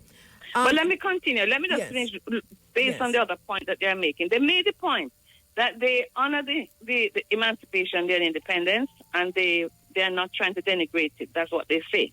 But they are focusing, one, on productivity. They say there's a productivity issue because people don't really come back to work on the next day. They take, the workers in Jamaica take the time. They may take the entire time and come back after August 6th. So there's a loss of productivity. That's their argument, part of their argument. And then they're saying that it would be better to have them. They're not saying merge. They're saying close the distance. That's my word. Because they use amalgamation. I don't know. You know. My understanding of it is do away with August 1. Because they're going to celebrate, or they're suggesting a continued celebration of August 6th. Absolutely. So absolutely. August 1. They're trying to do away with August 1 because if it is just whichever day is the Friday and whichever day is the Monday, you try to just have put them where it's convenient to the PSOJ. Right. So, in essence, the bottom line is, because we deal with the isness of things. It doesn't matter what they say. The suggestion is to do away with August 1. Because August 1 and August 5 or August 4 are two different dates. We understand July 31. Absolutely. And therefore, it will be movable. It's movable now in the sense of when August 1 falls, whichever day. But what they're suggesting is a bigger movable because it could be, they're not searching for whenever it's August 1. Exactly. They're searching for a weekend, right? That's leading to August 6th. Yes. That's exactly what they're trying to do. I am hurt. But the productivity question, I think they're trying to say that a productivity issue. But in the proposal, I see productivity. I see a concern with productivity. But here's the thing, Kabu and listeners. Jamaica already has low productivity, right? And there are countries that have more public holidays than we do. I was doing a quick look, and I think, you do have over 10 in some countries. But those countries have high productivity, but they still give the holidays when they fall. For example, the USA has 11 holidays, Canada 12, the UK 8 to 10 across England, Scotland, Northern Ireland, and Wales. All right? And they're not merging. So my question still is, what is the main issue? Because if it is productivity with which you're concerned, you have to look elsewhere. You have to do a holistic review of the other holidays in Jamaica, because you can't prove without doing that research that these 2 days and in between create a big productivity gap that will affect your bottom line. I would like to see the research before they continue with this argument. I don't think that's the issue. The issue is a commercial issue. It is an issue about making as much money as they can on a weekend. And that's just my word, right? Yes, somebody just sent a text here, Andrew, to say it's Emancipendence Dream Weekend, and I said I didn't want to use Dream Weekend, the brand, and I hope people understand that I'm not saying it's a Dream Weekend situation, but just because we understand that whole weekend thing that takes place from Otrius all the way back to Negril. Yes, but I know what the person is saying. Yes, and I've been thinking something like that as well, to say that's the kind of thing they want. That's an example of what they want. Can I ask you a question, Vereen, as I'm asking you many?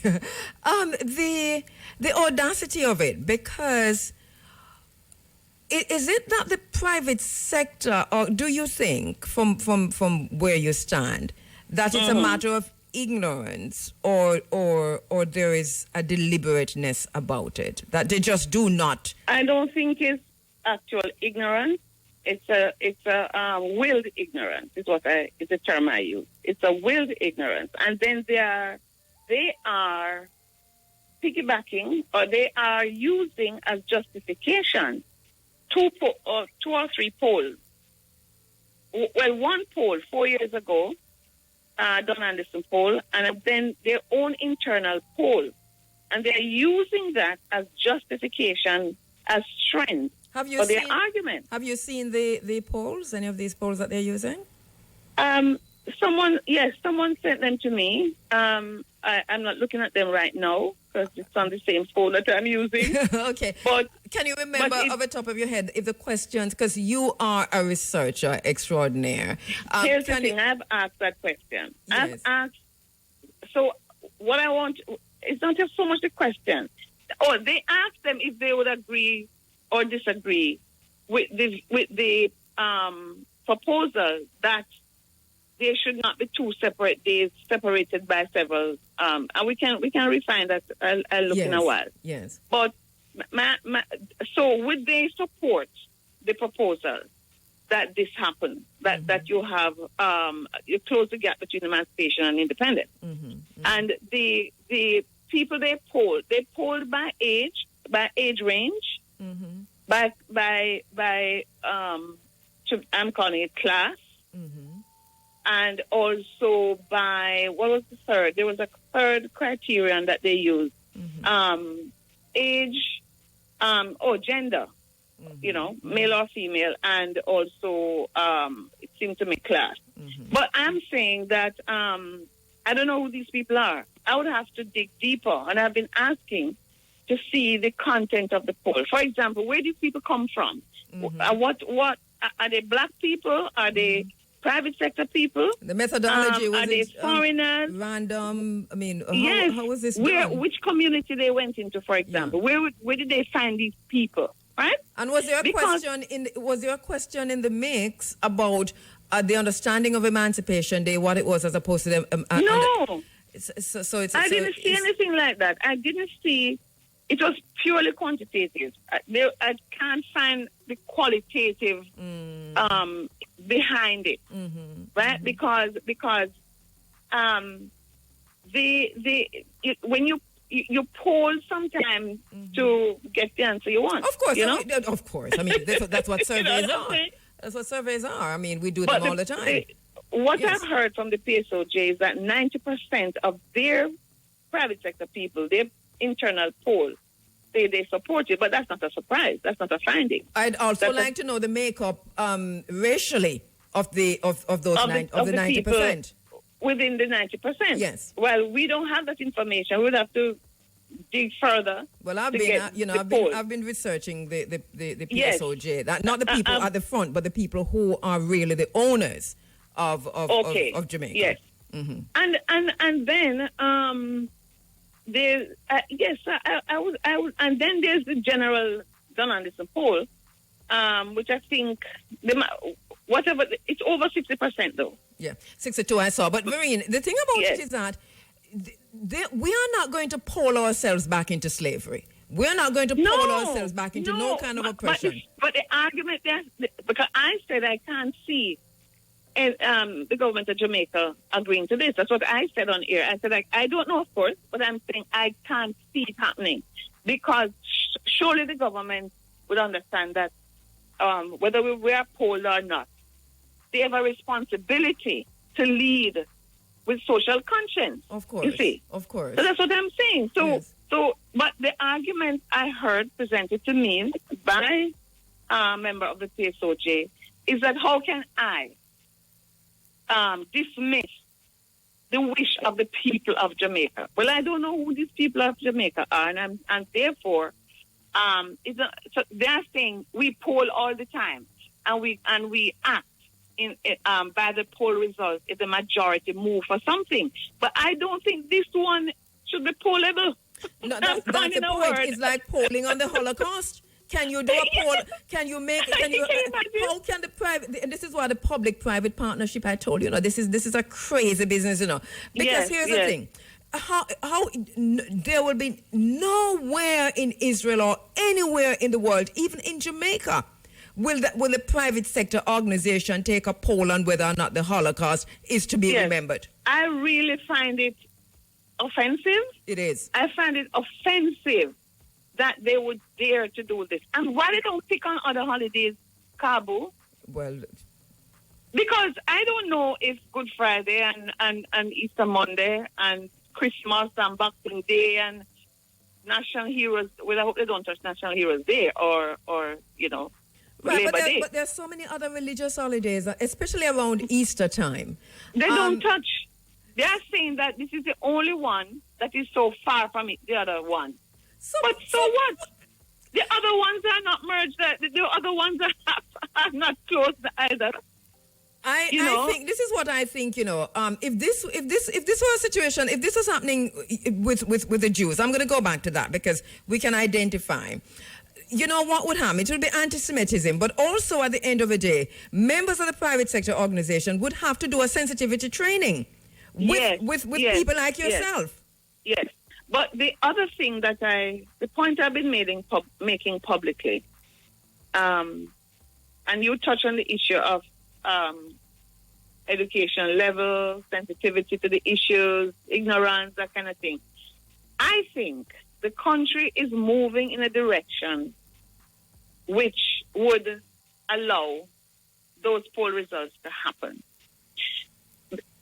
History is being either whitewashed or moved aside, and we don't have the kind of public education or action by the ministries of education in the region. It's not just Jamaica. That would make our people rile up and say, "You mad? Don't even ask me this question. Go away. Take away yourself. Don't ask me this question." And this is why this is my concern. Yes. And only a few of us are there in the wilderness trying to get our people to understand that history is the landmark by which we are directed into the true course of life. Vereen, we are going to rise up and take our people with us. It's basically what it is.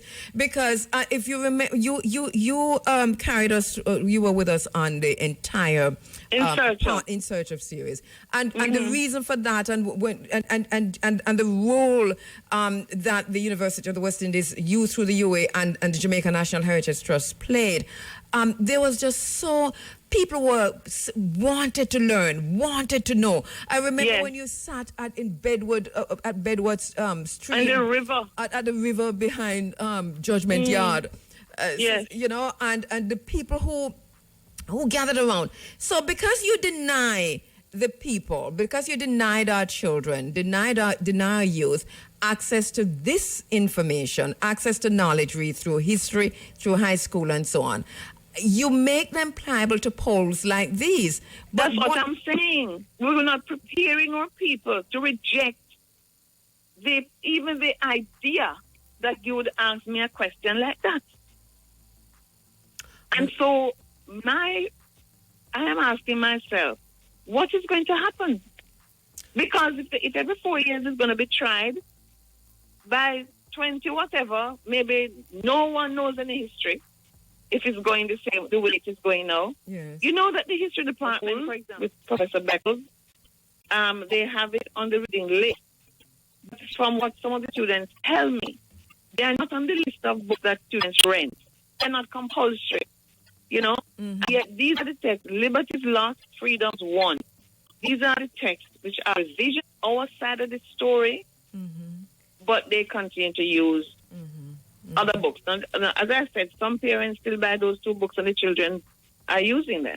My goddaughters use them, and they did history. So who is... but it's not like they can do without having them because they're not compulsory. Yeah. So I don't know where we are going. Well, you said earlier, Vereen, that, and I know you do not speak for the government, but you did say earlier that you can't see the government signing off on this. But you also it's kind said, of an aspirational hope, right? I'm just like speaking it into being, saying, any government who agrees to this would betray our history and our ancestors. And so they couldn't come to me again and talk anything about ancestors. Well, we, if this goes any further, I am calling on the private sector organization of Jamaica to apologize to the people of Jamaica. This is you see how you have anti-Semitism?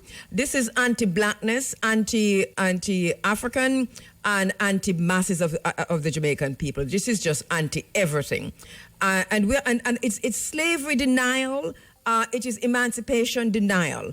And we're going to have to begin to couch our language in this way, because they're running with something called emancipendence, which is it's not the N-word for us, really.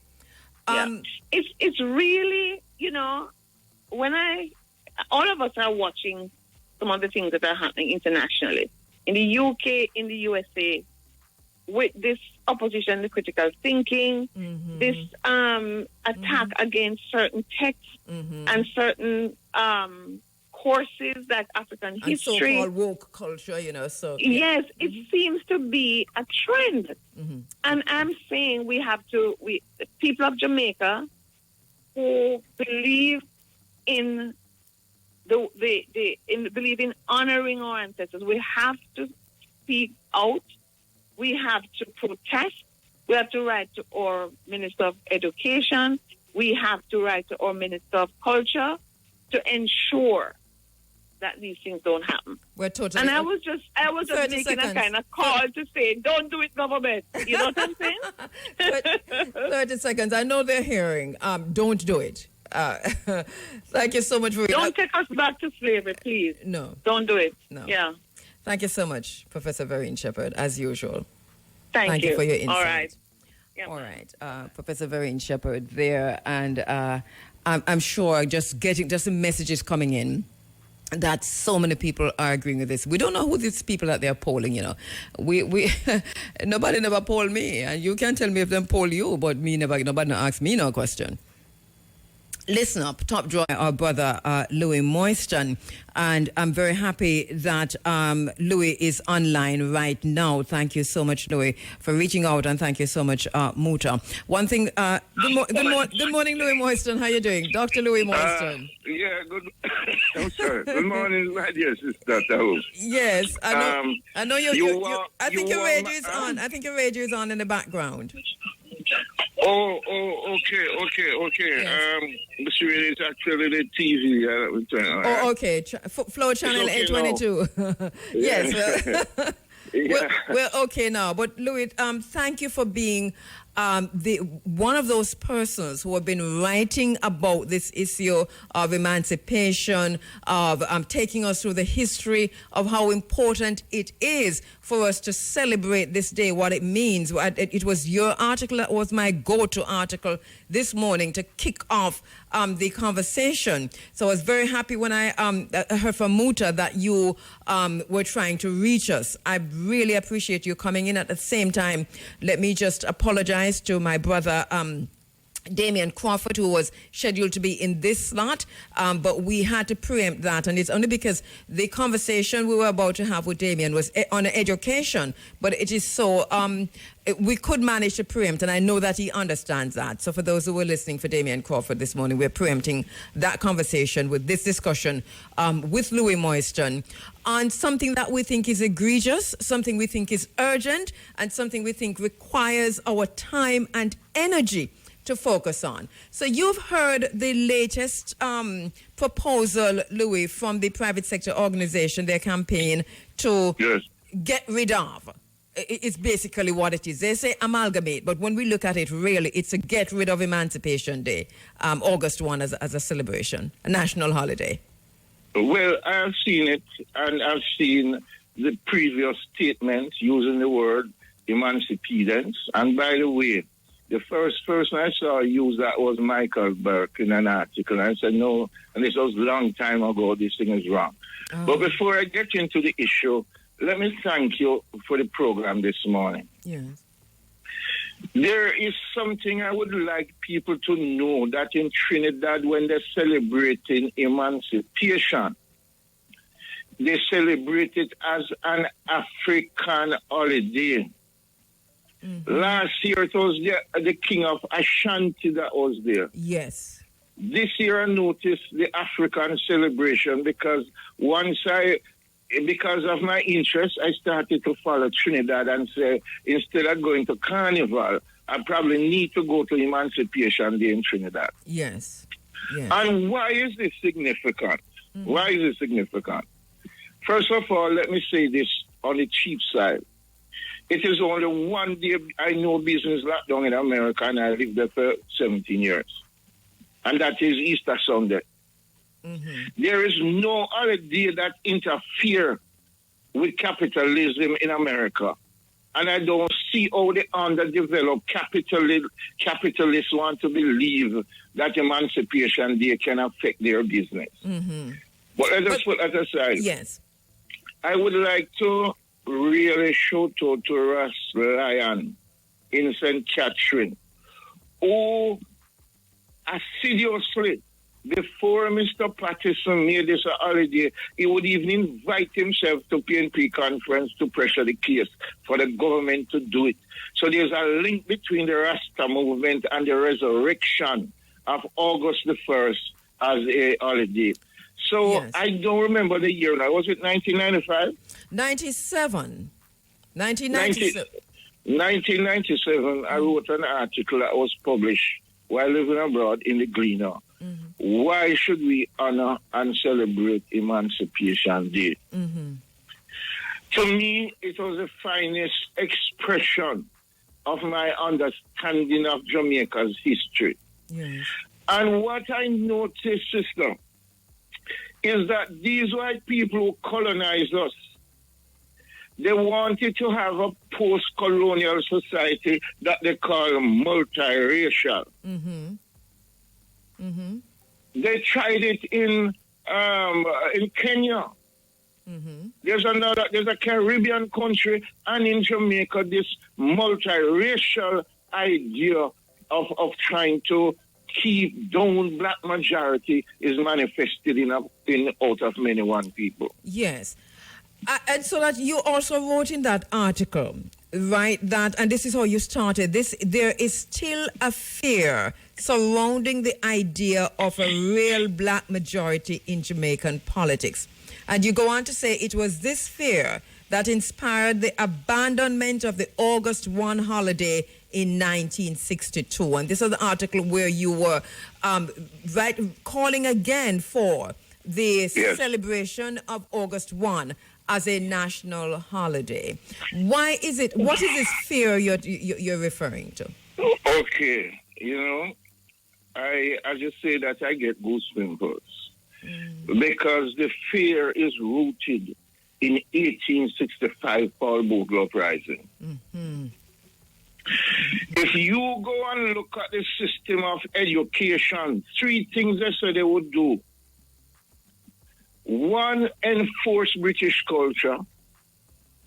Two, bring in the church, the church as part of social control, and the other open thing where all these missionary movement, Jamaica now has the most churches per square mile, and you get people so immoral and unholy. So the role of the church itself was to keep people in social control and to prevent them from seeing their true selves. Yes. Because the religion is a displacement of your traditional thinking. And to remain passive so that you Exactly. will... Yeah. No, I was talking to a colleague yesterday, on Friday, on the University of the West Indies where I lecture, right? And I said to her, she did her thesis in Paul Vogel, so I said to her, do you know that there was an Asian ship with Emperor Saluk and his military men at the Kingston Harbor during the uprising because he was on, when they run them from them, exile in Jamaica. And that there was a communique between Paul Bogle men and Saluk. It was intercepted and he was expelled from Jamaica. No, two things. The main thing out of this argument and this Paul Bogle thing is that them don't want no more Haiti in the West Indies. Yes. Which we see is an ongoing thing. That's a whole other conversation because we see what they're doing now, even at the expense of keeping Haiti a gang-infested space, because they're doing this deliberately. It's their people who are running the gangs. The same thing that the private sector in Jamaica would like to bring us to Haiti. The major problem in Haiti is the elite people in Haiti, the elite white people and the elite black people in Haiti. That's the main problem in Haiti. But Haiti don't need no election. But Louis, don't we have, as you talk about Jamaica, the situation in Jamaica now regarding the private sector and the masses of the Jamaican people, don't we already see this emerging, this situation, the very same status quo that we see emerging in Haiti?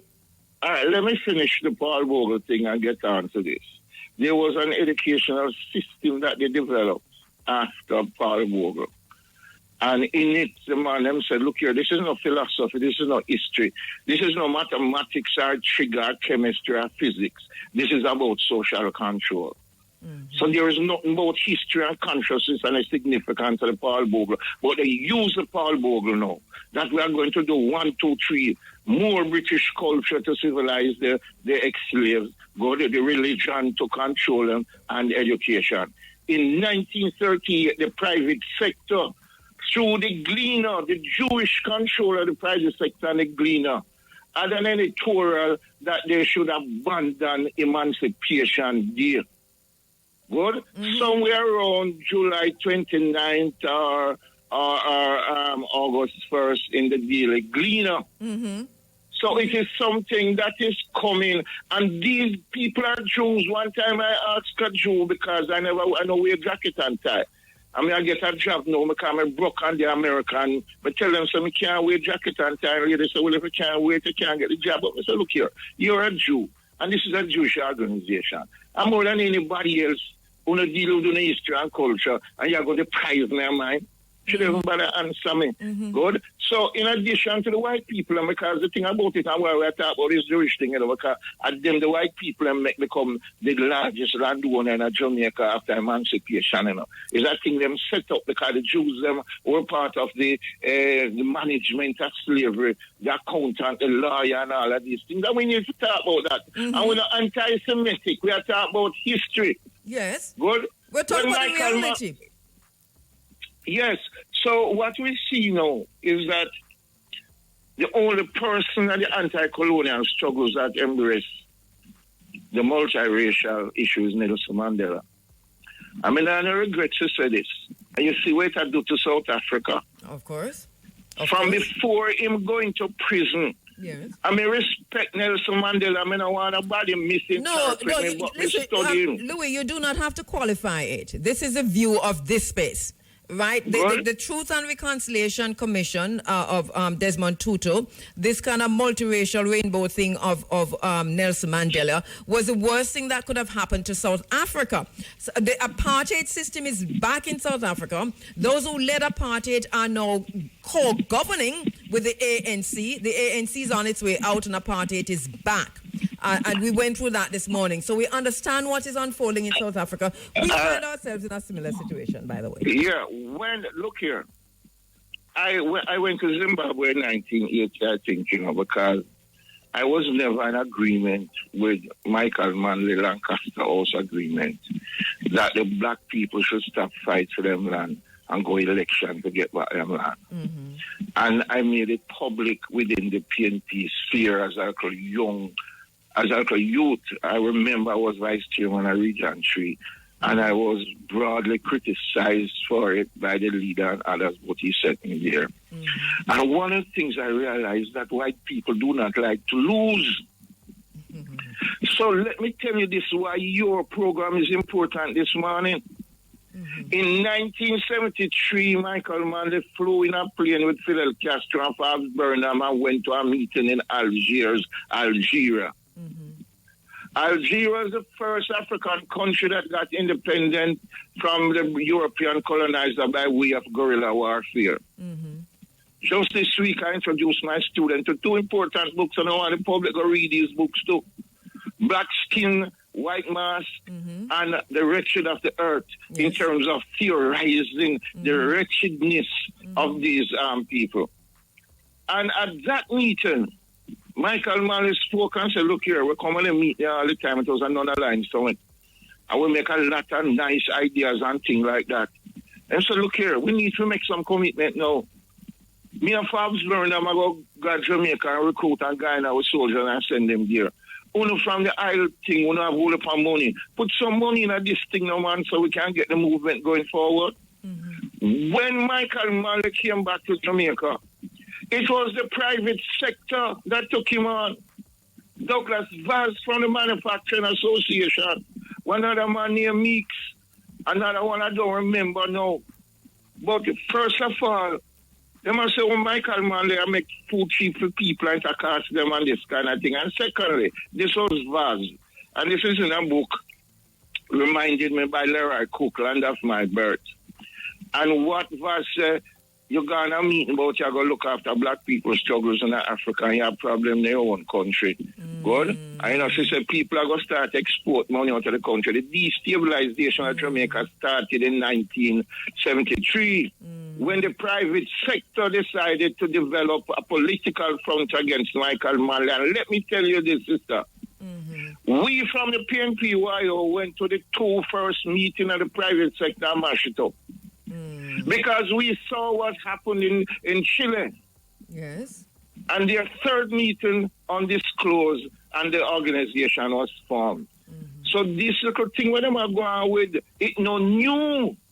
Right, and you mentioned that in the article, and more than one out there too that you have written, and others have talked about looking from 1962 to now, that struggle to recognize the masses of the Jamaican people, the struggle for liberation and emancipation leading into independence later on. But the fact that now we see rising up again, and they're using the claim of productivity in their proposal. They're also talking about opening the space for more tourism, and so this is a dog whistle, but it is more than a dog whistle, because here you're devaluing the struggles of the African people who have taken us to this point of liberation, our ancestors, including now other struggles, if struggles any at all, because one, you're talking about Chinese, so the opportunity now to celebrate in during this period Chinese Dragon Day or something to that effect. So to me, it is more than the devaluing, Louis. There is also an affront. There is an insult to the people of Jamaica coming from the private sector organization that they have to apologize for. Yes, I think that this is time that the minority in this country need to understand who is the majority. I think that this is going to be a turning point. And we want the black people, and especially look at young youth, them, you know. Most of them don't have no sense except to go get them credit card and go have them enjoyment and all these things. But you can't blame them because, sister, when you ask a youth who's at university level, what took place in 1865? Blank. What took place in 1938? Blank. But isn't this part of the deliberateness, part of the deliberate strategy to dumb down the people of Jamaica and then to use them as fodder to buy your private jet and to build your houses up in the hills and down in the valleys that the two Jamaicas now taking shape, or the three Jamaicas taking shape? Yes, I want to recommend a book produced by a lecturer at the University at the West Indies, Moore and Johnson. They are the authors. I might not be correct with the title, but it's neither driven nor led. Good? And I don't remember another one by another professor, but let's get on. What they did was to look at the first announcement of black nationalism in Jamaica that was done by Paul Bogle, and how the system set up. Yes, that book, we read that book in the Running African Book Club in 2008, I think it was. Was it 8? Well, it was on our list, neither driven nor led, contesting British cultural imperialism in Jamaica, 1865 to 1920 by Brian Moore and Michelle Johnson. It was on our Fantastic, list. Yes. Fantastic. And I was saying to this young teaching assistant, I said to him, I said, education, all of these commissions, they have a foolishness. I said, do you know it is the World Bank that funds Jamaica education from 1962? And that I saw the national curriculum, and what mark on it is the GOJ/IBRD. And I say, all of this thing that is happening in this new colonial phase, you cannot get them to teach the history of the country. You cannot get them to teach English as a second language like how you teach French and Spanish so the patois speaking people can deal with it. And most profoundly, you cannot get them to change the philosophy of education from rote learning, ROTE learning, to one of critical thinking oriented so the people can go beyond recall. The thing is, the church teaches you not to question authority, and the education system, it does the same thing. You cannot ask any question, but you can regurgitate and you become a slave of colonial thinking.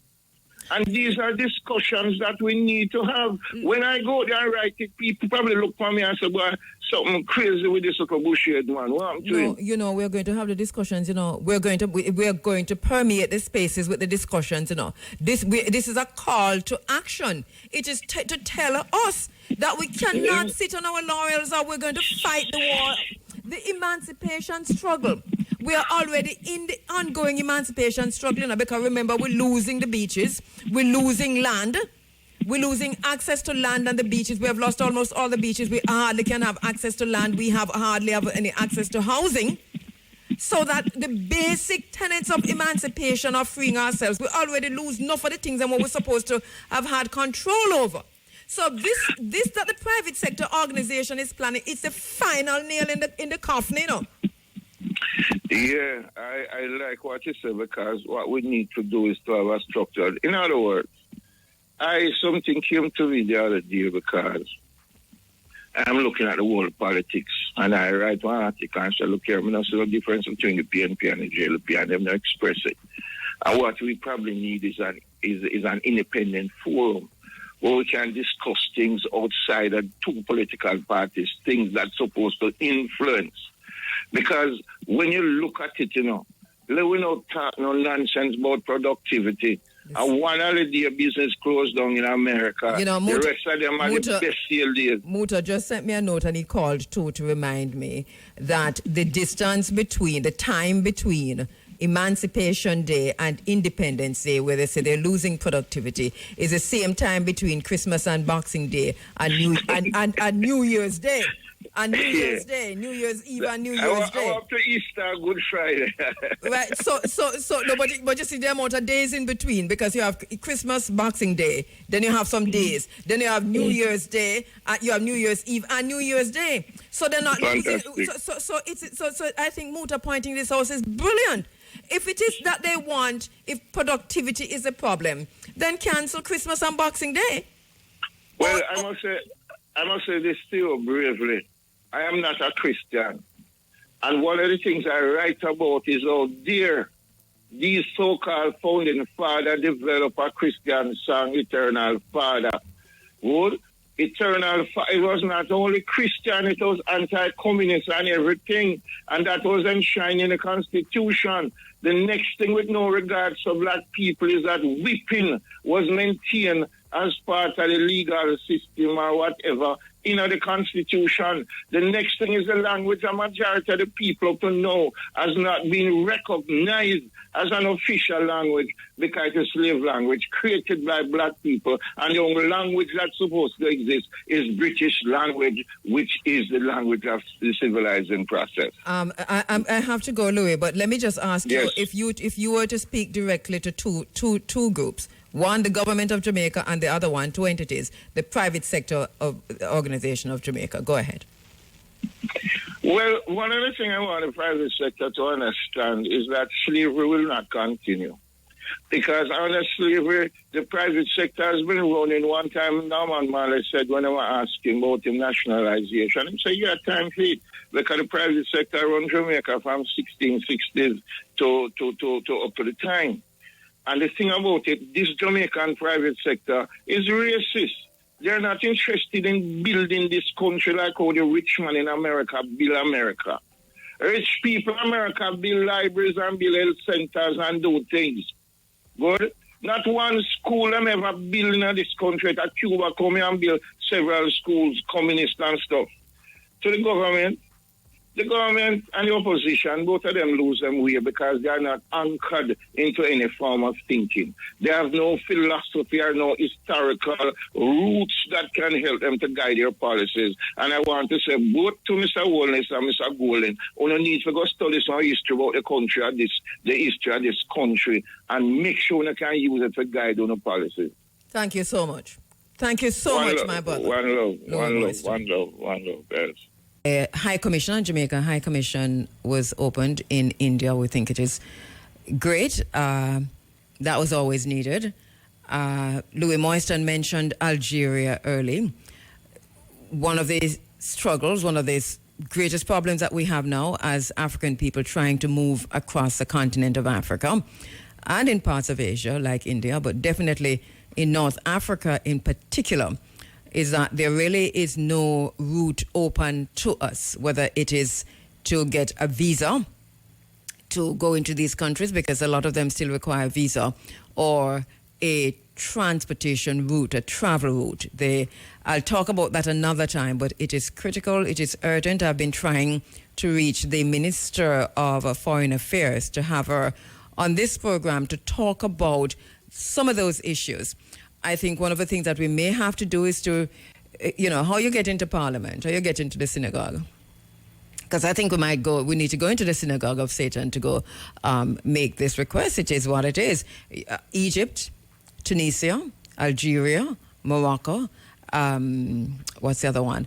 All those North African countries, there is actually little, if any, open access to us as Jamaicans who want to travel. Whether we're going through America, England, or any part of Europe, we are literally locked out of North Africa. I'll talk about that another time.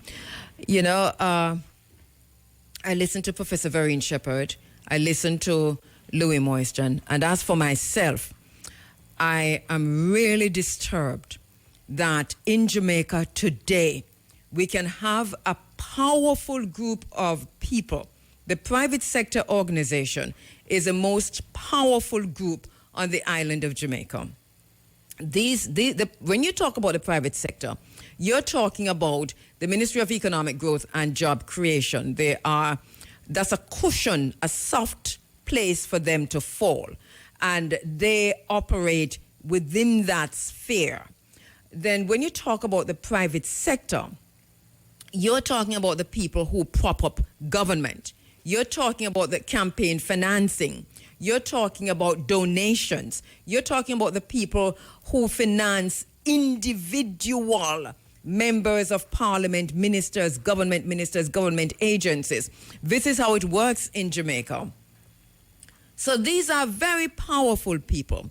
When you talk about the private sector organization, you're talking about when the government says public-private partnership. These are the people the government is referring to. A lot of the government projects, a lot of the decisions taken by government are influenced by the private sector organization of Jamaica. The government is more or less powerless to resist an onslaught from the private sector organization of Jamaica. And this is why we, the people, 62% and then some, will have to stand up in this gap at this time in remembrance of our ancestors, but for ourselves to say this is all we've got. This is all we've got because you've taken everything else and made it your own. But this is what our ancestors fought for. This is our legacy. This is what they gave us. This wasn't given to us by England. We fought for this. We took this. We took our freedom. We took our liberation. So this is a moment of not reflection, but of action for us as a people to understand the seriousness of what the private sector organization is suggesting. Go and look at the proposal. The proposal is a slap in the face of the black people of Jamaica. The proposal is a slap in the face. It's an insult. It is wickedness. It is them telling us that we do not give. It is them telling us that you don't matter in the bigger scheme of things. It's all about us. Look at the proposal that the private sector organization is making to the government of Jamaica. Read it carefully and read it again. They have included in there, that that when this is done, this moving away, Dashwa Emancipation Day. Remember, Emancipation Day for us, is not just August 1. It's July 31 into August 1. We talk about August morning for a reason, We understand the science. We understand the science of it. I mean, that's because science is science. That's why we talk about August morning. Because when our ancestors took freedom, the formalities were at midnight. You understand what I'm saying? So we're coming from July 31. Some of us start celebrate from the beginning of July. We understand the science of it. This is liberation. Do you understand that we are not in?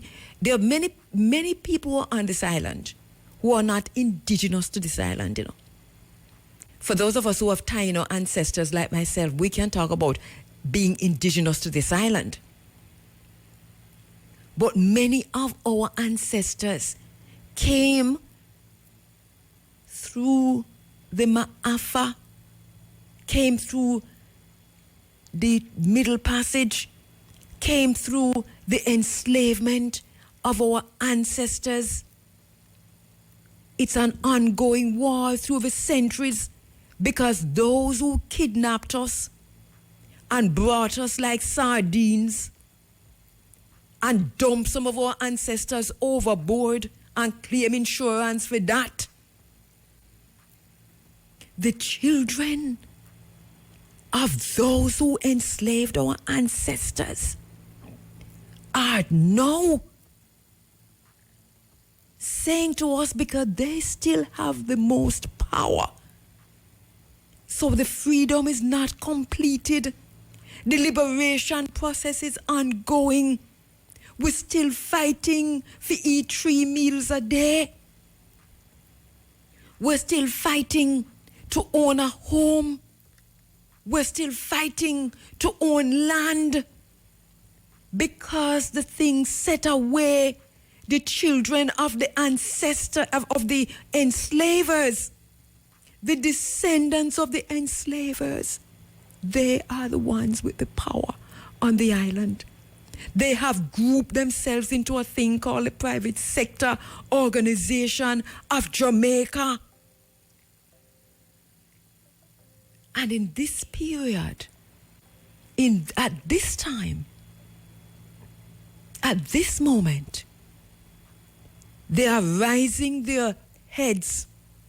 I don't know what kind of reptilian behavior that is. To say that you're now coming to take from us, the survivors of the viciousness of your ancestors, that you are now coming to take from us. That day that we observe as Liberation Day, How dare you? How dare you? The blood of our ancestors, not dry upon the land. And this is what you're coming with? Now listen to this. Listen to what I'm talking now to the private sector organization of Jamaica. I want to clear out the people who fronting it. Whatever title you have where you are fronted. The frontline people, I want to clear them out. And I am talking now to the people behind the scene. Listen, listen, listen to this. This is what your ancestors did to our ancestors. Listen.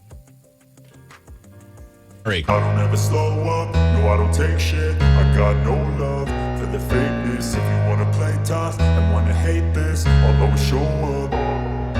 I don't ever slow up, no I don't take shit. I got no love for the fakeness. If you wanna play tough and wanna hate this, I'll always show up and make a statement. I don't ever slow up, no I don't take shit. I got no love for the fakeness. If you wanna play tough and wanna hate this, I'll always show up and make a statement. Everything I do so instinctive and so passionate. Every word I move so descriptive like an adjective. I got a vendetta against people who patented being negative when you should be getting after it. I got facts over tracks, this and that. Spitting slow, spitting fast. I could roast, I could gas. Think I'm okay at last, but I don't know if that can erase all the past. And the pettiness, a reflection of the emptiness. Hilarious, you think you're worth my time, you're delirious. Mysterious, because you hide behind a fake exterior. Inferior, you know I'll always be a bit superior. Get off of me, this ain't no humble brag. I want you to hear words, you can say them back. I want you to feel free from the chains at last, and to believe in what you got, it was built to last, yeah. Now that I've been put through hell, I never got anyone's help. I had to do it all myself. I don't ever slow up, no I don't take shit. I got no love for the fakeness. If you wanna play tough and wanna hate this, I'll always show up and make a statement. I don't ever slow up, no I don't take shit. I got no love for the fakeness. If you wanna play tough and wanna hate this, I'll always show up and make a statement. Gonna learn the consequence of being incompetent. Mental health is confidence, dreams into modestness. I'm not here to save the day, that's for you to take away. I could play a million mind games, but it's Robert Whitehorn from Clontarf, sentenced death. Edward Whittingham from Cow Park, sentenced to 200 lashes. Eliza Whittingham from Cow Park, sentenced to death. Jane Whittingham from Cow Park, sentenced to be hanged. S. Whittingham from Cow Park, sentenced to be transported. Robert Wigan from Lambs River, sentenced to be transported. Archie Wilson, owned by enslaver Archibald Wilson, sentenced to 150 lashes. John Wiley from Barnside, sentenced to be transported. Robert Morris, owned by Mary Spence, Stewie, sentenced to death. George Murray from Clifton, sentenced to death.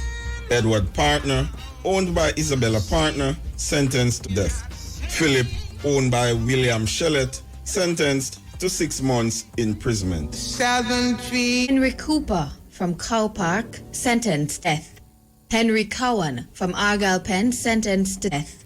Robert Davis from Sweet River, sentenced to be transported. Thomas Davis from Enfield, sentenced to be transported. Matty, alias Richard Drackett, owned by Mary Torrent, acquitted. John L. Laurie, owned by a white sailor, sentenced 14 days imprisonment. Hugh Ferguson from Clifton, sentenced to death. William Ferguson from Clifton, acquitted. Jack, alias John Fleming, owned by Daniel McGibbon, sentenced to 50 lashes. William Evans, alias Alexander Bentlos, from Welsh Pool Plantation, sentenced to death. William Brooks. Edward Barrett, from Duckett Spring and the Lambs River Plantation, sentenced to death. John Bull, owned by Edward J. Young, sentenced to death.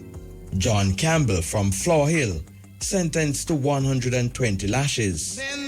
William Chambers, owned by Mary Gray, sentenced to death. David Clark, owned by a Mr. Young, sentenced to 120 lashes. Samuel Jarrett from Crow Park, sentenced death. Amelia Johnson, acquitted. Nelson Carr from Belfast St. James, sentenced to 250 lashes. Edward Lambden from Barneside, sentenced to death. Robert Lambert, owned by William Shillette, Esquire, sentenced to 39 lashes. John Linton from Heritage, sentenced to death. Joe Little from Welchpool, sentenced to be hanged but mercifully escaped. James Reed from Hermitage, sentenced to death. Thomas Reed from Lambs River, sentenced to 150 lashes. James Ricketts, owned by Edward J. Young, sentenced to death. Thomas Rook, McHale's Prospect, sentenced to 100 lashes. Samuel Sampson, owned by Mary Torrent, sentenced to 14 days imprisonment. William Martin from Cow Park, sentenced to be transported. A.C. McHale from McHale's Prospect, sentenced to death. George McHale from McHale's Prospect, sentenced to 100 lashes. John McCallum from McHale's Prospect, sentenced to 60 lashes. Robert McGee from Cow Park, sentenced to 200 lashes. Alexander McGrother, owned by Mary Torrent, sentenced to 200 lashes. James McIntosh, owned by Amelia McIntosh, sentenced to 250 lashes. Richard alias Richard McIntosh from Belfont in St. James, sentenced to 100 lashes. Robert Allen, owned by enslaver Isabella Partner, sentenced to 4 dozen lashes. Jack Anderson, from the Retrieve Plantation, sentenced to death. John Appleton, from the Duckett Spring and Lambs River Plantation, sentenced to 100 lashes. David Atkinson, from Darlaston, sentenced to death. William Atkinson, Darlaston, sentenced to death. Fred, alias William Ball, owned by enslaver Mary Millin, sentenced to death. Daniel Barrijam, from Chillons, sentenced to death. Billy, alias William Binham, from Golden Spring, sentenced to death. Remember and honor those who walked and worked before us, and thus paved the path down which we now walk. Every single day, you want to capture our beaches and use them only for debauchery. You want 4, 5, 6 days straight of all kinds of commercial activities that's steeped in not entertainment as we should be entertaining ourselves, but in debauchery and vulgarity like it's a P. Diddy party. That's where you are taking our people. We've been watching you. You sponsor only that which is mostly that which is vulgar and obscene. And we have been watching you. I want to say to the private sector organization of Jamaica, we will not allow you to drag our people down to their base, their animal selves. Take your reptilianism and go wherever you came from. But do not take it to the people, the masses of the people of Jamaica. Go away with that. The funding industrial complex is a well-oiled wheel. We know it's turning and turning and turning back into slavery. See what you're doing. If you have a problem with productivity, go and make it up down at Christmas and Boxing Day and New Year's Day. And leave Emancipation Day alone. I say to the government of Jamaica, if you touch it, we're taking to the streets. If you touch it, we're taking to the streets. We'll be out here in ways you have never seen us before. We've come this far. Too many of our ancestors have been killed, whipped, hanged, mercilessly executed, transported, etc. For you to come now tell us that the day is not important. That word emancipendence is the N-word to those of us who understand ourselves. Go back where you're coming from with that, you reptilian. Scheduled also to speak on the program this morning about the request for judicial review from the Prime Minister, that lawsuit that you hear everyone talking about. But I'm sure Bert will come in and have us on the phone again, talk about it. Hopefully next week we can link with Bert, and by then I'm sure we'll have some updates too. But thank you so much, Bert, for understanding. Thank you so much, Damian Crawford, for understanding that we had to preempt the interviews this morning to deal with a matter of national emergency, which is the move by the private sector organization of Jamaica seemingly to do away with Emancipation Day. When you read the proposal and when you listen to all of the interviews and whatever you read all over town, we still have to come back to the isness of things. What is it? I told you about my personality disorder, which is that I can't help but see things for what they are. So I strip away everything all the time to say, what is this I am looking at? And so when I say it is what it is, I would have already recognized the isness of it. So reading the proposal, listening to the interviews across radio, and going back 1962 and recognizing that this is not the first time that the private sector has tried to get the celebration of Emancipation Day on the island written off the book. This time they have done something, it's almost ingenious in a way, but it is also very juvenile. It's something that a child would do. And this is why it has this dark triad kind of energy, which is gaslighting the nation in many ways. One, to say that there are some polls and the people have said that they agree, majority of the people agree. But what is it that majority of the Jamaican people are agreeing to? Because we do polls all the time. We understand what surveys are. This is our life. That's what I do, outside of IRFM. I'm a researcher. I did a DBA in research. I said that. So you understand that research is what I do. This is my life. Surveys are what I do. I understand them very well. And you heard Professor Vereen Shepherd said just now, it depends on how you phrase a question. You'll get any answer you want. So whether it is Donna Anderson, or whether it is Blue Dot, or whether it is a private sector organization of Jamaica in-house, we want to see the methodologies. We want to see a sample size. We want to know the questions you ask. We want to know how you pose them. We want to know who you talk to when you do it. And there's a whole heap of things we want to know. So you can't just come tell us a 62% agree or so many percent agree. That don't mean nothing to it. Nothing to us at all. Our ancestors prepared us for this day. And we are not going to pull ourselves back into slavery. We are not going to pull ourselves back into oppression. And we are going to rise up and take our people with us.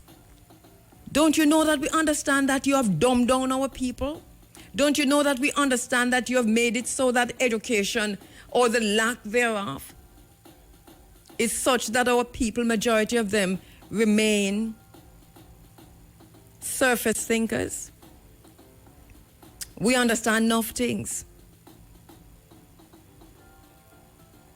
So once again, thank you, Damian Crawford, and thank you, Bert Samuels, for I know you were standing by for the interviews, but there were 2 different interviews, and we'll try and bring them back. Damian Crawford, we want to talk to about the education system, the state of education in Jamaica, and Bert Samuels about the lawsuit filed by the Prime Minister for judicial review of the Integrity Commission report. So hopefully we'll talk about that, those 2 things next week. In the meantime, be vigilant. Be vigilant.